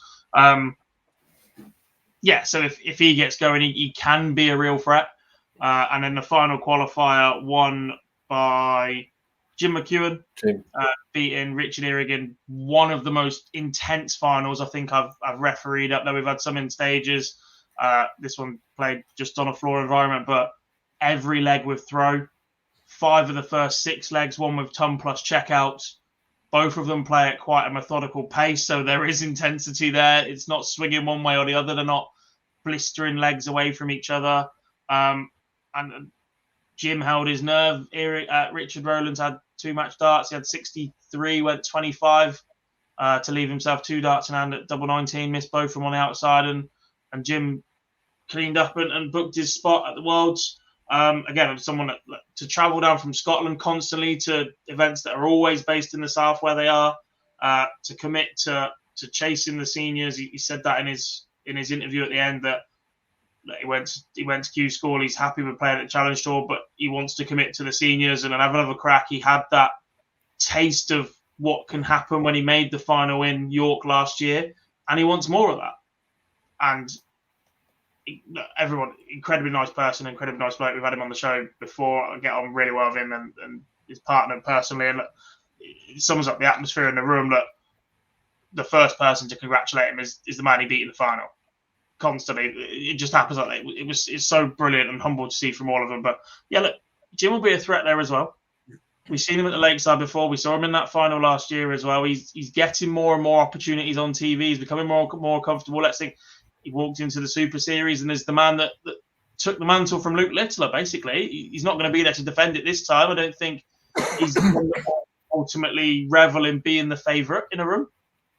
But in that room, with all those names and all those qualifiers in the manner that they're doing it, with Richie Howson in his backyard, with Hogan dominating the floor events, with Jim Long from Canada and having played in PDC TV events, with Taylor's last year and everything else going on, there's a good chance Jim gets the perfect opportunity to go under the radar, which is exactly how he loves it. Until I've just said that in front of God knows how many people are watching. Yeah. How are we doing, Preston? Hope you're good. How are we doing, Weekly Darts Cast? I'm guessing it's loud. All right. No, Darren, I'm all right. I'm just listening to Goldman. I was just doing some other bits whilst he was chatting. I was listening. What you said there, obviously, what is there? What, 2 more slots, 2 more qualifiers to go, correct? Yes. Yeah. With the strength of qualifier, there is a real danger, I think, that Phill Taylor's last year is going to go, and instead of this dream send-off, this could be a nightmare. He could. I guess that's the issue of announcing it the way that he has and saying that he's got 1 more year. It's the way that he did it in the PDC, and look how that ended. A match play title and a run to the World Championship final. I guess ultimately, look, the standard has been solid on the floor from the qualifiers for the last couple of years. The overall standard is getting better and better on those floor events because we're getting more and more players that can produce that level. But if you look at the top level we're seeing on that tour, we're seeing the similar amount of ton plus averages. We're seeing similar quality, right? Mark Dunbridge just rocked up and banged in a 9 data for the first time in Newbury last time out. The players that are qualifying are of similar level or slightly increased from where they were when they've qualified before. It's up to Phill to go and match that. And it has been up to Phill to go and match that for the last 2 years. He's known what level he needs to achieve. He may have been undercooked the very, very first time. Everything we see now and how well this final year of Phil's goes is entirely dependent on Phill. And what you don't want is him to just roll over and go, right, I'm here, I'm done. And give it a nice little wave as he walks on at 4 venues and plays 4 games for the season. Because the man's legacy is worth far more than that. It is, but the way we've seen it recently, that's what it could be. There's a genuinely concern that he doesn't win a game on his final year. Yeah. I guess at that point, again, that's on Phill, isn't it? The platform is there for Phill to go out in a manner that is worthy of the greatest player of all time, in my opinion. Look, I'm not getting into that debate with you about Michael Van Gerwen right now, but he's certainly right in that conversation. The way that he carried the sport for so long in an era of dominance will probably never be seen again. Even when we're talking about a 17-year-old who is absolutely changing the face of the sport as we speak right now, the chances of him going and doing what Phill Taylor had done in his career are very, very slim. And yes, he had the big send-off from the PDC. He's been a massive part of what the seniors have done for the last 2 years. He's the name and the face that all the old fans recognise. Look, there'll be people that are local or other dart players remember, but everybody in the world knew who Phill Taylor was. And he's got that right now to go out on his terms for the last year. And how well that goes is completely up to Phill. Darren, his entire legacy isn't dependent on how he performs in the seniors. But if he ends 3 years with a little bit of a whimper, having made 2 finals in the first year, let's not forget that. He did make 2 finals in that first year, beaten by David Cameron in the Masters and Robert Thornton in the match play. Wasn't his brilliant best, but there were signs that it's still there for Phill. But it would a block, wouldn't it, at the end? And he might look back in a couple of years and go, look, I was given a second chance here to go and do something special for a couple of years. Did it go the way that I wanted it to? No. Yeah, agree with that. Yeah. It'll be interesting. But 2 spots left at the tavern, and they will be decided this coming weekend. So that should be interesting. Anything else from Reading, boys, or was that it? Don't think so. Yeah, I think that's it. For this one, obviously, you said there's 2 more spots. There's still, this weekend, there's still order of merit to play for this weekend. All the different outcomes that happen there with the qualifiers happening afterwards. There'll be a cut-off due to the players who've already in the draw or already qualified through the order of merit will come out then ready for the qualifiers.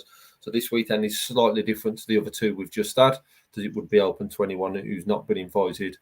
So it will be a slightly different weekend. because there is a constant look at that rankings table to see who qualifies, even more so now with Paul Holden down through at number 1. Who's top of those two tables? So Paul Holden, Mike Huntley, and then Darren Johnson, Richie Howson, and then Darren Johnson is the order of the top 4. So with Richie, doing best of playing this job. Yeah. DJ would then potentially miss out. But DJ's fighting, and there is a bolt of players underneath who are in reach with 3 tournaments to that. So there's probably 7 or 8 who can make that top 2. Interesting. Modus Super Series. Tom Sykes booking his place in Champions Week. Played very well as well on Saturday. I didn't see any of it. I just looked at some of the numbers. Looked to play some decent stuff. Also, going to be a double start week in the Super Series. Some themed weeks coming along. Looking forward to them. Yeah, I mean, firstly, that's the performances we've been expecting from Tom Sykes. He played once before there. He won the belt match, but his overall performance in the Super Series, natural, if you like, didn't quite go to plan. He's been talked up heavily from Yorkshire. He went to Q School. It didn't quite go to plan this year as well. Puts that behind him almost immediately and comes from an incredibly tough week, by the way. Let's not forget the quality of the players that were in that. We saw Tom Lonsdale, who impressed so well, not get out of his group. Connor Scott didn't make it out of a group. James Wilson went 10 from 10 in Group B, which is a tough feat to do with those players in there as well. So to bounce back from all of that and go on and win the overall week from Tom Sykes is absolutely brilliant.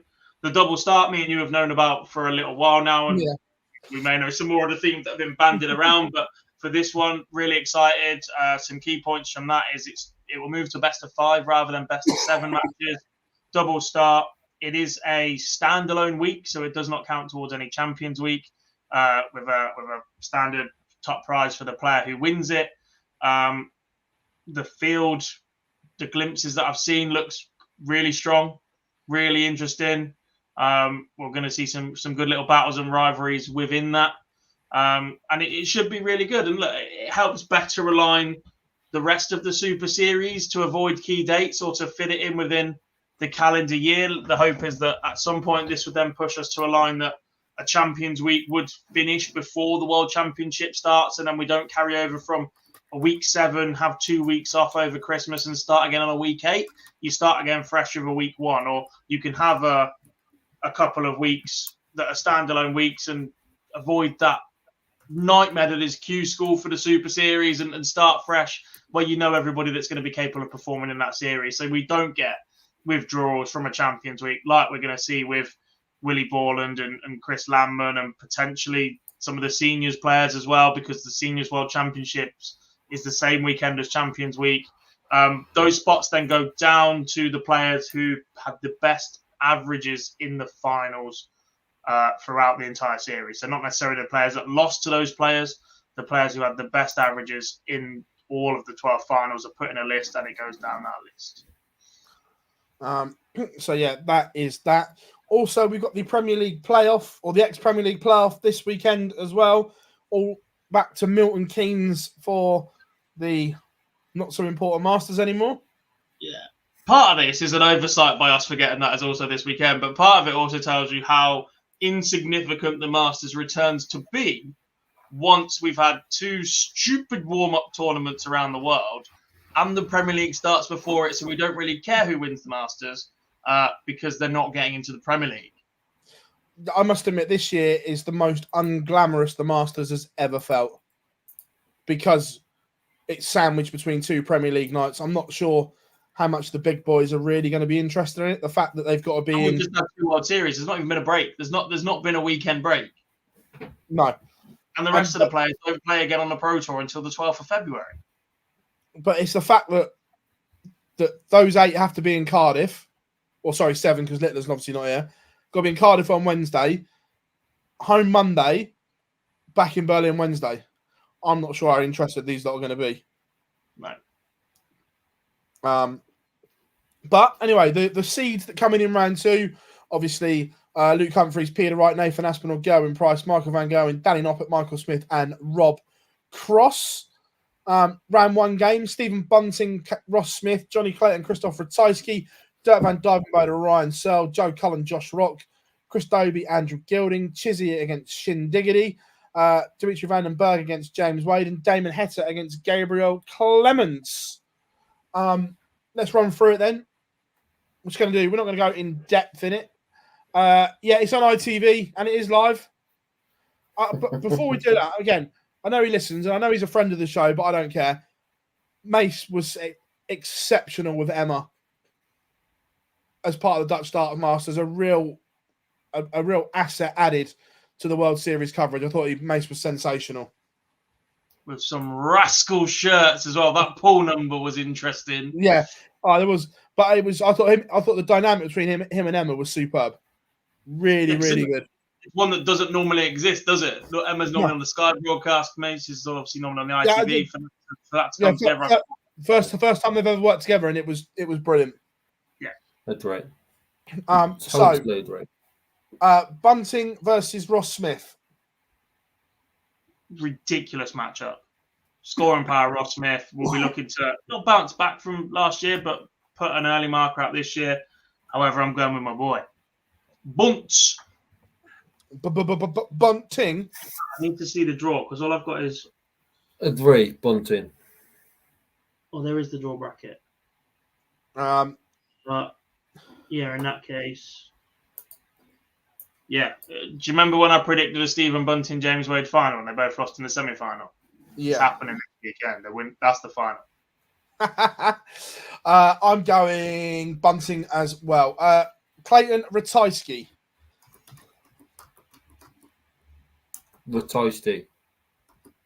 Clayton.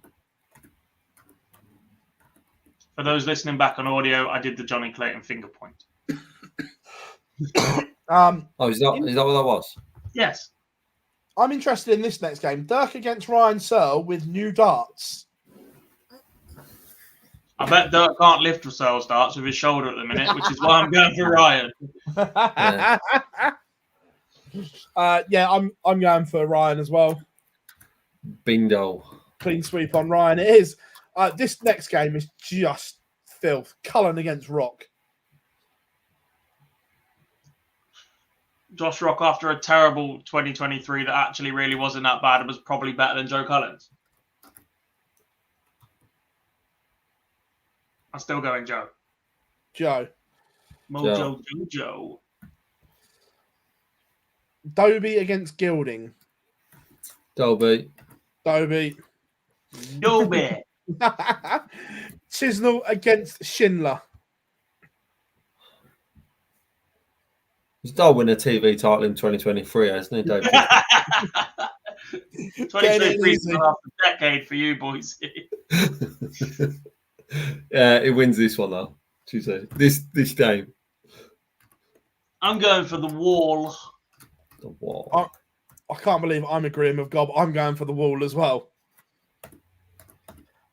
Dimitri against James Wade. Jimmy's back. Yeah, and I sort of just nailed my colours to the mast here by saying Wade would make the final, but that's a terrible matchup. I've still got to go Wade. It's on ITV. It's James Wade, and all the big boys can't be asked.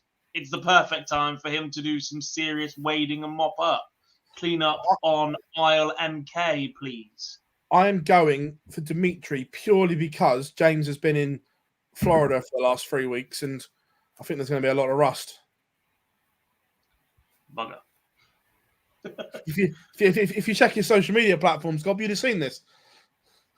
I'm too busy.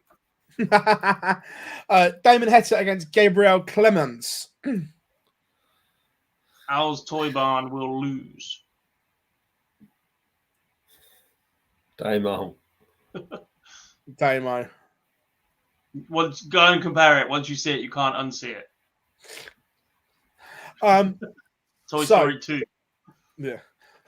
So from there, what are we saying? I want your semi-finalists for this one. Yeah, who does he play? Joe Cullen. I'm just completely ignoring all the Premier League boys. Why not? And then bottom half. Oh, no. I mean, I've got to have James Wade beating Chris Dobie now, but I quite fancy Dobie after all that.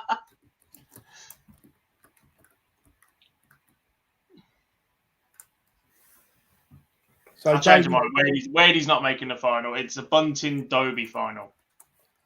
Yeah. Anyway, I still want your semi-final. So you got Dobie against Wade. I still back him to get that far, but I'm going him around earlier. Boise. Humphreys plays Cullen in the top half, and I don't really fancy any of the 8 in the bottom half unseeded, so MvG Cross. Top half, I'm going Humphreys. It's worrying that we're all picking Cullen. Yeah, and it's not a nice draw at all. Playing Josh Roth and then Durbin Price is not a nice section of the draw at all. In the bottom half, I agree with you. Although I'm not sure MvG will be asked, I see him getting to the semi-final as a bare minimum from that segment in the draw. Because he will be motivated by the fact his best friend in the entire world just said he'll finish 3rd in the Premier League. Yeah, but he still wins it. And then I think MvG plays again Rob Cross, because I just don't think there's anyone to stop him in that bottom half. So winner and runner up from your chosen. Who did you have in the top half? Phill, Tullen, no. Humphreys. Oh, so we got the same 4. Yeah. Worrying times. I still think I'm doing for a full sweep on MvG this week. He wins the Premier League and the Masters, and he beats Joe Tullen in the final. Gob. The bird is the word. You can Bunting to win. Yes. Beats Chris Dobie. I thought he beat James Wade. I just said that. I backtracked Chris on that. Dobie beats Wade in the semi. I know, yeah, but the start of the predictions, it was a Bunting Wade final. Yeah, well, this is poorly prepared because, like I said, we completely forgot the Masters existed. Winging it. I am going to go for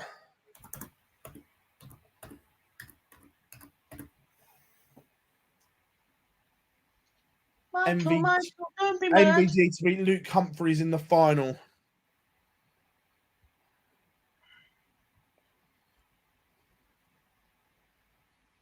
However, I would quite like to see. I think, but Dobie Cullen final would be decent again. Those two back in the final be all right. There was Romania on in the WDF this weekend. I'm not going to lie. I saw someone hit a 9 darter, but other than that, I didn't see anything of it. Graham. Mark Graham. Yeah, I only played the Super Series. I remember he hit a 9 darter, but that was all I saw of Romania.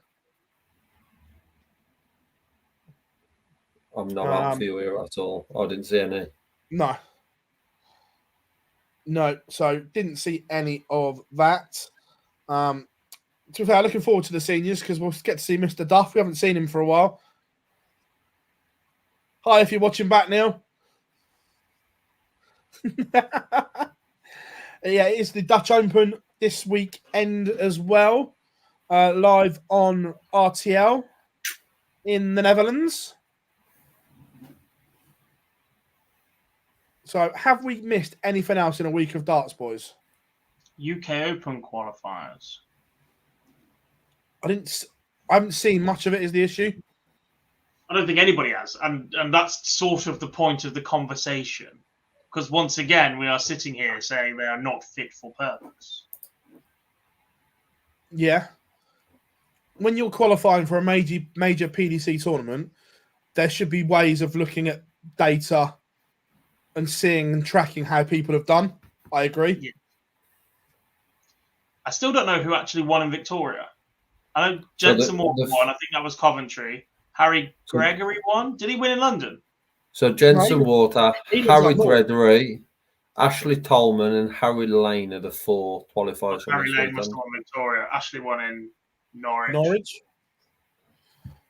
Yeah, Harry Gregory's from up north. I just didn't know where he played. That was all. Yeah. But yeah, look, there isn't enough venues. They aren't spread out enough. There's clearly issues of running it. Jim Long left us on. So we played Friday, Saturday at the seniors. He'd already qualified, so went to play in a UK Open qualifier on the Sunday. Reading to London is 25 minutes on the train. Get across from Paddington to Victoria, another 20 minutes. He could have done that journey 8 times over before he played a game. Yeah. Hours between matches. Yeah, it's just not good, is it? No. Like they've always had these sort of issues, but there are other venues that are far better equipped. They even need to put it out to individual venues that need to prove they've got the capacity, the technology, and the facilities to function, and give them tender offers within regions, or find an organisation such as the ADC to manage them on your behalf. As I say, just let the ADC do it. They've got regional ranking systems and everything, and points and tournaments available to do it. I don't want any of that, because then it's not a true Open. The Open has to be a complete random draw qualifier, and any man and his dog can rock up to their closest one and earn their spot on TV. That magic of the UK Open has to remain. Anybody can go from scratch, never been there before, to playing against Michael van Gerwen in the final.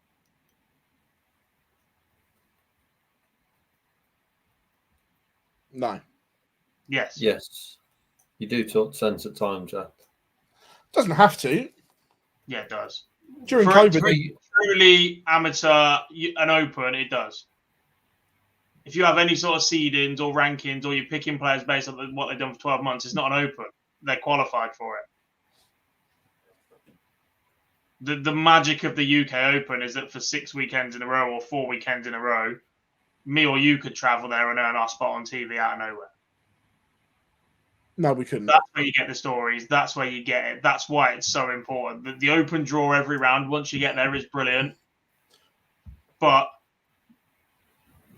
anybody can rock up at any point. Look, still go with the ADC. I'm not saying completely disregard them. They are the best equipped organisation with the biggest reach across the country to go and facilitate these events. They've got technology. They've got tablets you can go and score off. All right, it's a different system to what the PDC are used to with Dart Connect. They use Darts Atlas, but they are well equipped with venues that hold vaults or regionals. Even if you want to regionalise qualifiers, right? So you have slightly smaller venues and somebody qualifies from each region.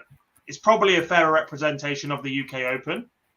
And you could have all of your regions host one event. You can only go to one event within your region. There might be 8 or 9 of them, and then there'll be a finals where the top 8 go to a finals, and then that player then goes on. But it has to be open. Anybody has to be able to turn up at any point and do it. I've got no problem with doing it off of ADC regional ranking tables and vaults personally, but that's just me. I don't. If you're going to do that, then you might as well just scrap the whole amateur purpose of it and just invite more from the Challenge Tour, Dev Tour, and the Women's Series. I don't see an issue with that. I'm pretty sure that will happen in time anyway. And then the magic of the UK Open is lost. Because for me, the more, and for a lot of people, because a lot of people. Well, yeah, I'm not arguing, but the more and more Rileys shut down, that they're not fit for purpose. Yeah. And the more of them close, that will. Look, it's an easy way out for the PDC to get rid of a headache that is these events, but to close shop on this one event. Look, whether we like it or not, the sport may well be going more commercialized or whatever, but they still need to dangle carrots in front of you every man. This is still the one sport where I can rock up at Q School and turn myself into professional overnight with a good run, right? You can do that. I disagree with that as well. So yeah, but they still need to dangle the carrot in front of people to prove that there is something for everybody within the PDC. They've got to inspire people to come and join them. Because otherwise, if they're only going to look after the top 16, what's the point? They've got stories like Rob Cross sat there. They've got people like Ashley Coleman that's just qualified. Ashley Coleman qualified, said it starts at the UK Open. Went to Challenge Tour. He's played with the Darts ref on stream, obviously. The first thing Rob Cross did was interact with it. You get these stories from people going and doing things. Paul Hogan, who we talked about earlier, beating Gary Anderson. Corey Cadby all the way in the Beast from the East year when Rob Owen and Dave Pallett are making semi-finals. Yeah, but they were tour card holders. They were, but you still get stories like this, don't you? Own it at UK Open because it is so vast and so open. Oh, yeah, because Aidan Turt. Aidan Turt. Phil Taylor. Barry Lynn and is the Peter most Ross. famous spin man in the country. Yeah. And he hasn't played for 10 years. We still need that element of the UK Open for it to be. The Open Tour I agree with, but and don't get me wrong, those stories are great and they live long in the memory, but they are getting less and less. Genuinely, when was the last big story like that we had at the UK Open? Because I can't remember one off the top of my head. We're all talking about stuff that is old. Louis Williams. Fallon as a UK Open qualifier. Yeah, qualified. Yeah, qualified, but no, I'm talking about the stories at the actual UK Open. The big ones that you're talking about, the stories at the UK Open, not getting there. Once they're there, when was the last time we had a huge... Williams made the 5th round as a qualifier. Not huge, but there are still stories. There's still an element of that. And if you take away the opportunity for those stories to be there, you'll never get one. And then we get the same 8 players from the Premier League getting protection from somewhere. The beauty of the UK Open is it is so open and you get these stories. If you close the shop to those stories, you don't get them at all. Just because they haven't happened for a couple of years doesn't mean you should remove the opportunity completely. Because if one of those happens every year, then they're not as beautiful anymore. It becomes the norm. It's the fact that we haven't had one for 5 years and we can have one in 6 weeks' time that could be Harry Gregory or Jensen Walker or Ashley Coleman, who went to Q School, plays with a YouTube streamer, has just signed a deal with a manufacturer and could make his way to the 5th round of the UK Open all within 6 weeks. That's a fairy tale you don't get in life apart from in sport. He's done it a completely different way to everybody else. If that makes mainstream TV and he starts winning games, that's a huge story. It's not great for us because it's another YouTube channel, but it's still a huge story. It's that same bloke that rhymes.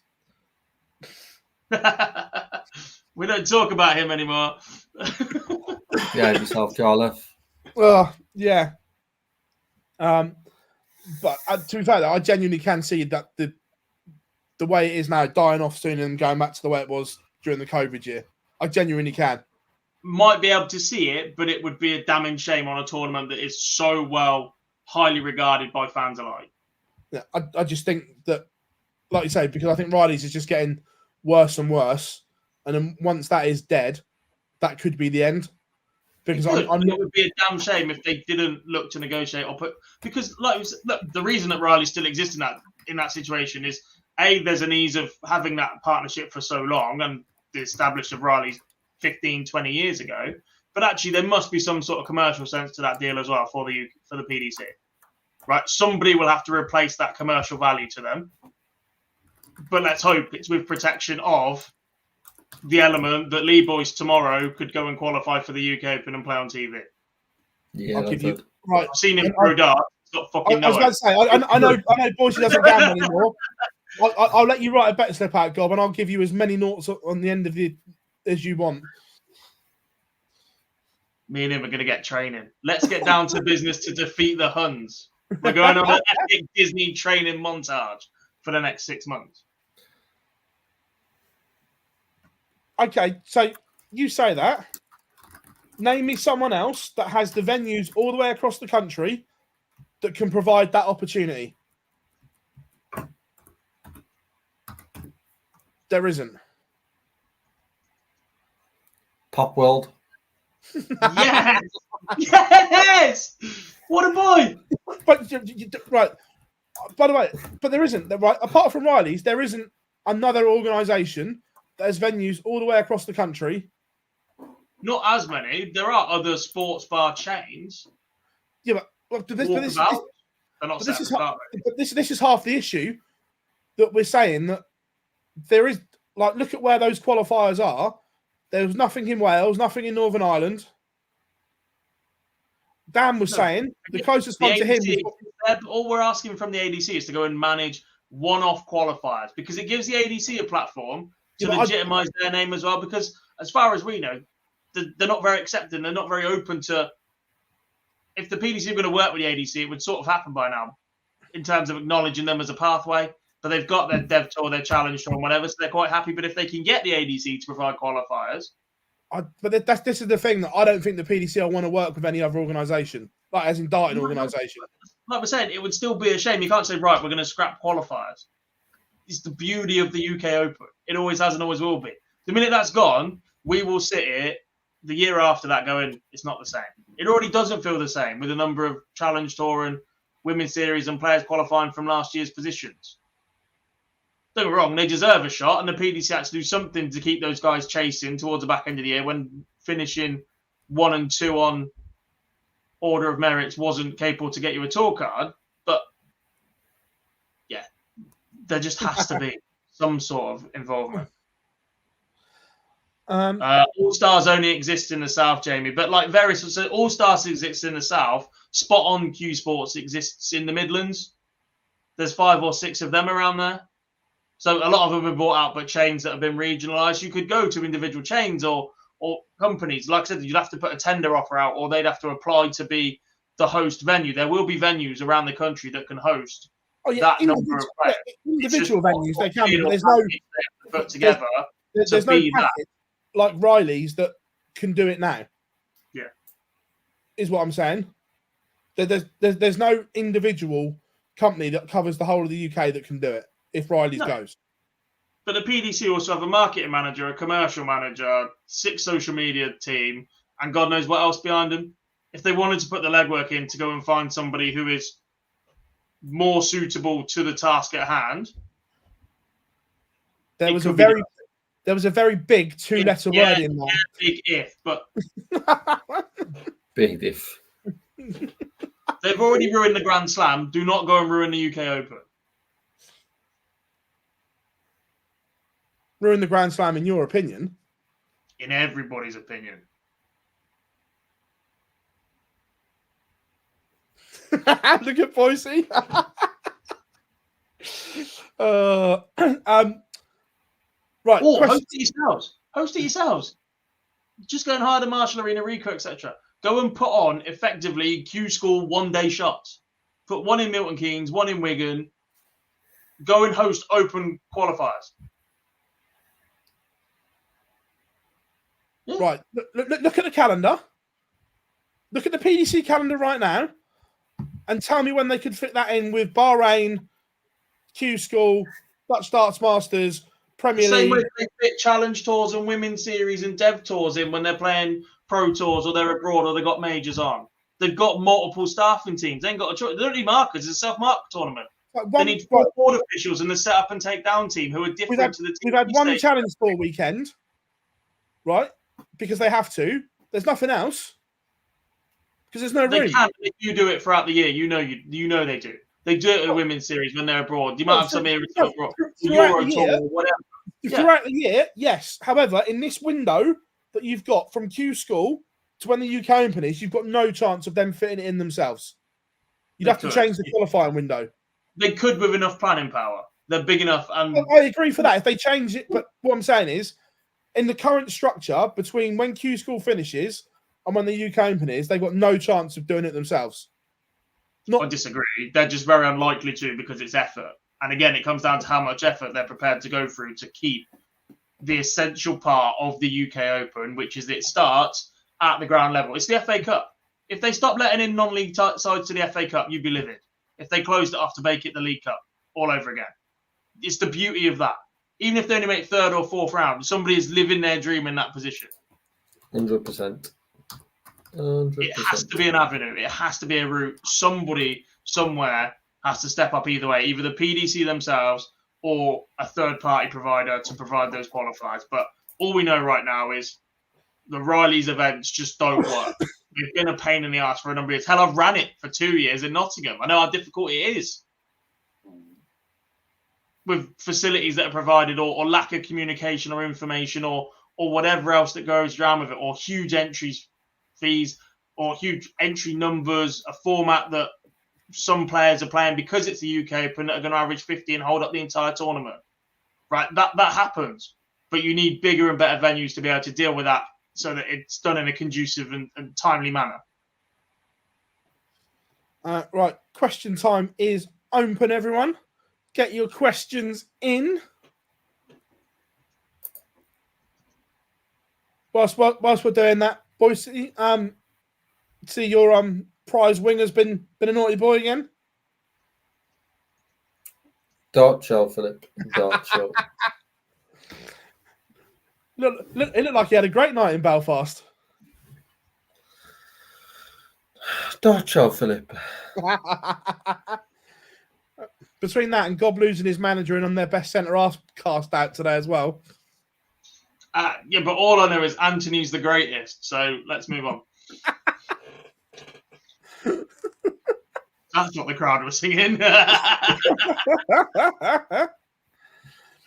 Oh. Dart show, gents. Dart show.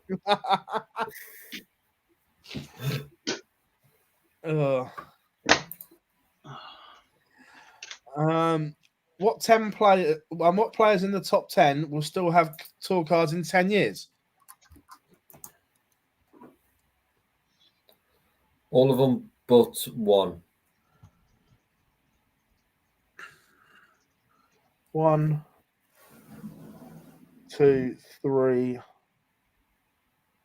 4, 5. Oh my God, it's 2 minutes to 10 and I've only just opened darts rankings. What's going on?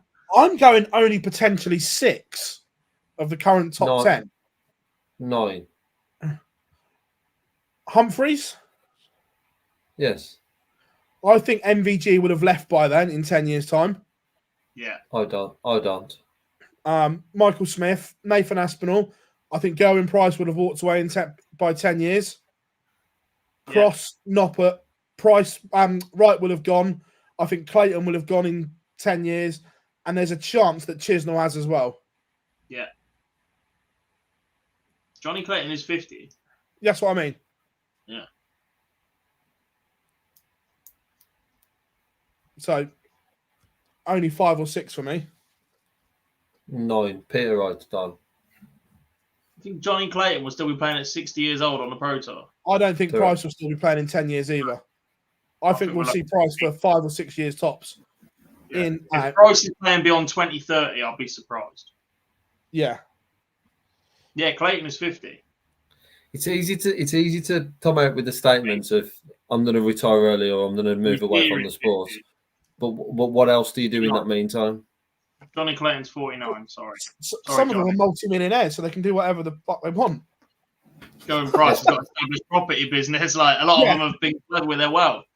But as much as we say this about Durbin Price, his life, as much as but Durbin Price isn't playing right now because he needs the money. Durbin Price is playing right now because he's a competitive person and one of the most competitive people in sports. Considering he's moved from different sports to don't be the best in another one, Durbin Price is still playing this sport in 10 years' time. Look, he might still be playing in some capacity, but is that as a tour card holder? No. Yeah. No, he might be doing exhibitions or whatever else. There might be some sort of. It's not competitive. Like Might be a private Premier League for all we know, which he gets some sort of kick out of. But so that was that one. Any news on the products at the Target launch tomorrow? Not a clue. I can't even guess at who it is. Asp's got a new shirt. We saw that yesterday, which is really nice. To be fair, I like Asp's new shirt. After we sat there last week and slagged off all of the regular, yeah, it's just one of them. It's just one of them. Which, if he's got one, it probably means everybody's due one, or a lot of them will be due one. Dobie was a mid-season signing, so he'll be sticking around. But you suspect a lot of them might be getting upgrades. I liked Aspinall's new shirt. However, the pose he made for a sponsor on Friday very much brought back the feeling of Aaron Lennon moving to Everton because there was just no smile at all in that photo. whatsoever. Yeah, you suspect Taylor's last year. If he doesn't have something new this year, I'll be staggered. I know he had new darts just in time for. He played with them in York last year. Yeah, they were part of that launch that came a couple of weeks later, weren't they? But it was the only chance he was going to get to showcase them until February. Wouldn't surprise me if he's had something else new since then. If he's going at it for one more year, if he's got some sort of legacy shirt. His last year, he had all his titles on the back or something, didn't he? He had everything written on there. So, yeah, it wouldn't surprise if there is some sort of Taylor move tomorrow. It's definitely not the K-Flex. They're not due until March. No. But they might have some upgrades on styles or casings or something. Haven't they got their... there might be an update on effectively their Scolia system. Possibly, yeah. Darts from home. Someone, Bob. Right. So the way the Premier League fixtures are done, week 8 and week 16, the fixtures are done on their league positions. So week 8 and week 15, one will play 8, 2, 7, and so on. That's which is how you end up with 3 weeks in a row of the same fixtures. Yeah, like last year. Yeah. Weren't the final 2 weeks identical? Yeah, something like that. I don't believe Fallon is going to any. No.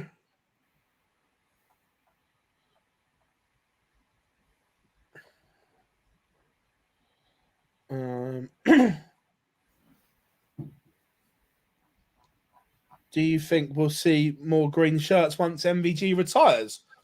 Possibly. It's a good point, isn't it? He sort of owns the colour. Well, same as Chizzy, yellow. Yeah. I mean, Scott Williams plays in yellow, but he's always played in yellow anyway. Like, yeah.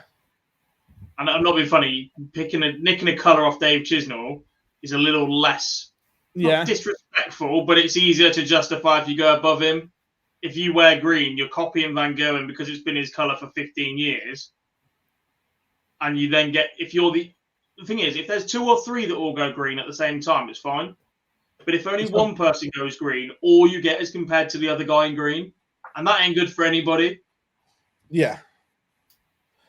Mind you, more and more players are doing the coloured shirts depending on where they're playing. Smithy did it again this weekend. Luke did it again this weekend. Peter deliberately wore orange.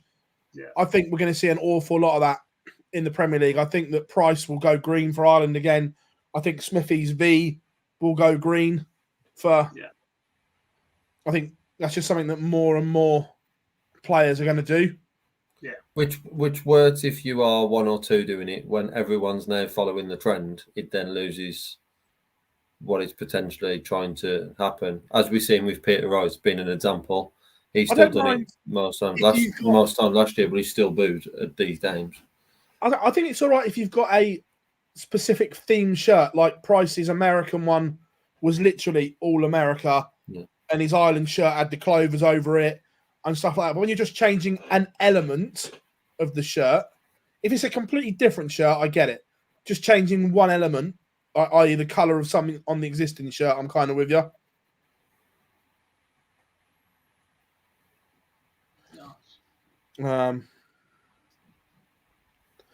No, Jamie, the 2-division Premier League will never happen. For 2 reasons. One, there is absolutely no protection to their top boys having a stinker and then not being included the following year, because 2 divisions would have to imply promotion and relegation, and you're not wild carding them straight back in. And 2, it just takes away attention from the top one. Yeah, it wouldn't guarantee that someone would have to be relegated from a positional point. You could do it that your top 4 in the world and whoever won Division 2 would guarantee the spot, so you had 5 guaranteed spots and 3. But they'd never do it anyway, because commercially it's not beneficial.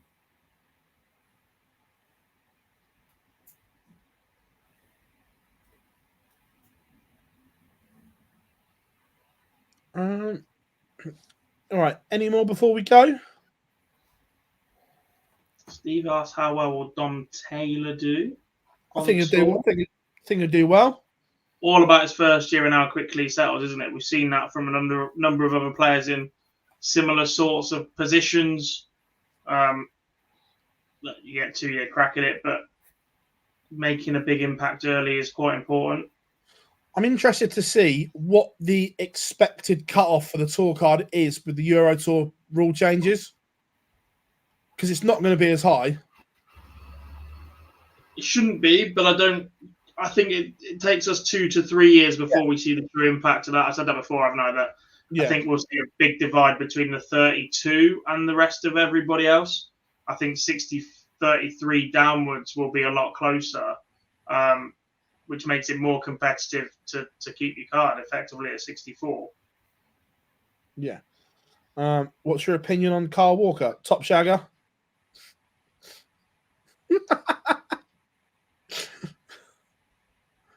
You've had a terrible week, haven't you? Former Spurs right back in trouble. Former Spurs owner in trouble. Your idol and hero and run the show in the WWE much in trouble. He's fucked. You've had a dreadful week, Mr. Bars. And then Michael Van Gogh will finish third in the Premier League. Vince is fucked. To be fair, though, the Kyle Walker thing is like something off of Jeremy Kyle that only a Premier League footballer could do. It is just... It's a mental video. It is. It is funny when you look at it. Look, obviously, it's not nice for the families and stuff like that, but it is hilariously funny watching it. Someone saying I've not been told to be here. He's certainly been told to be there. Yeah, 100%. I'm doing this of my own accord. Anyone who says I'm doing this of my own accord means they're not doing it of their own accord. Did you see the Twitter account update about Peter Wright? Yeah, I did. Look, it is what it is.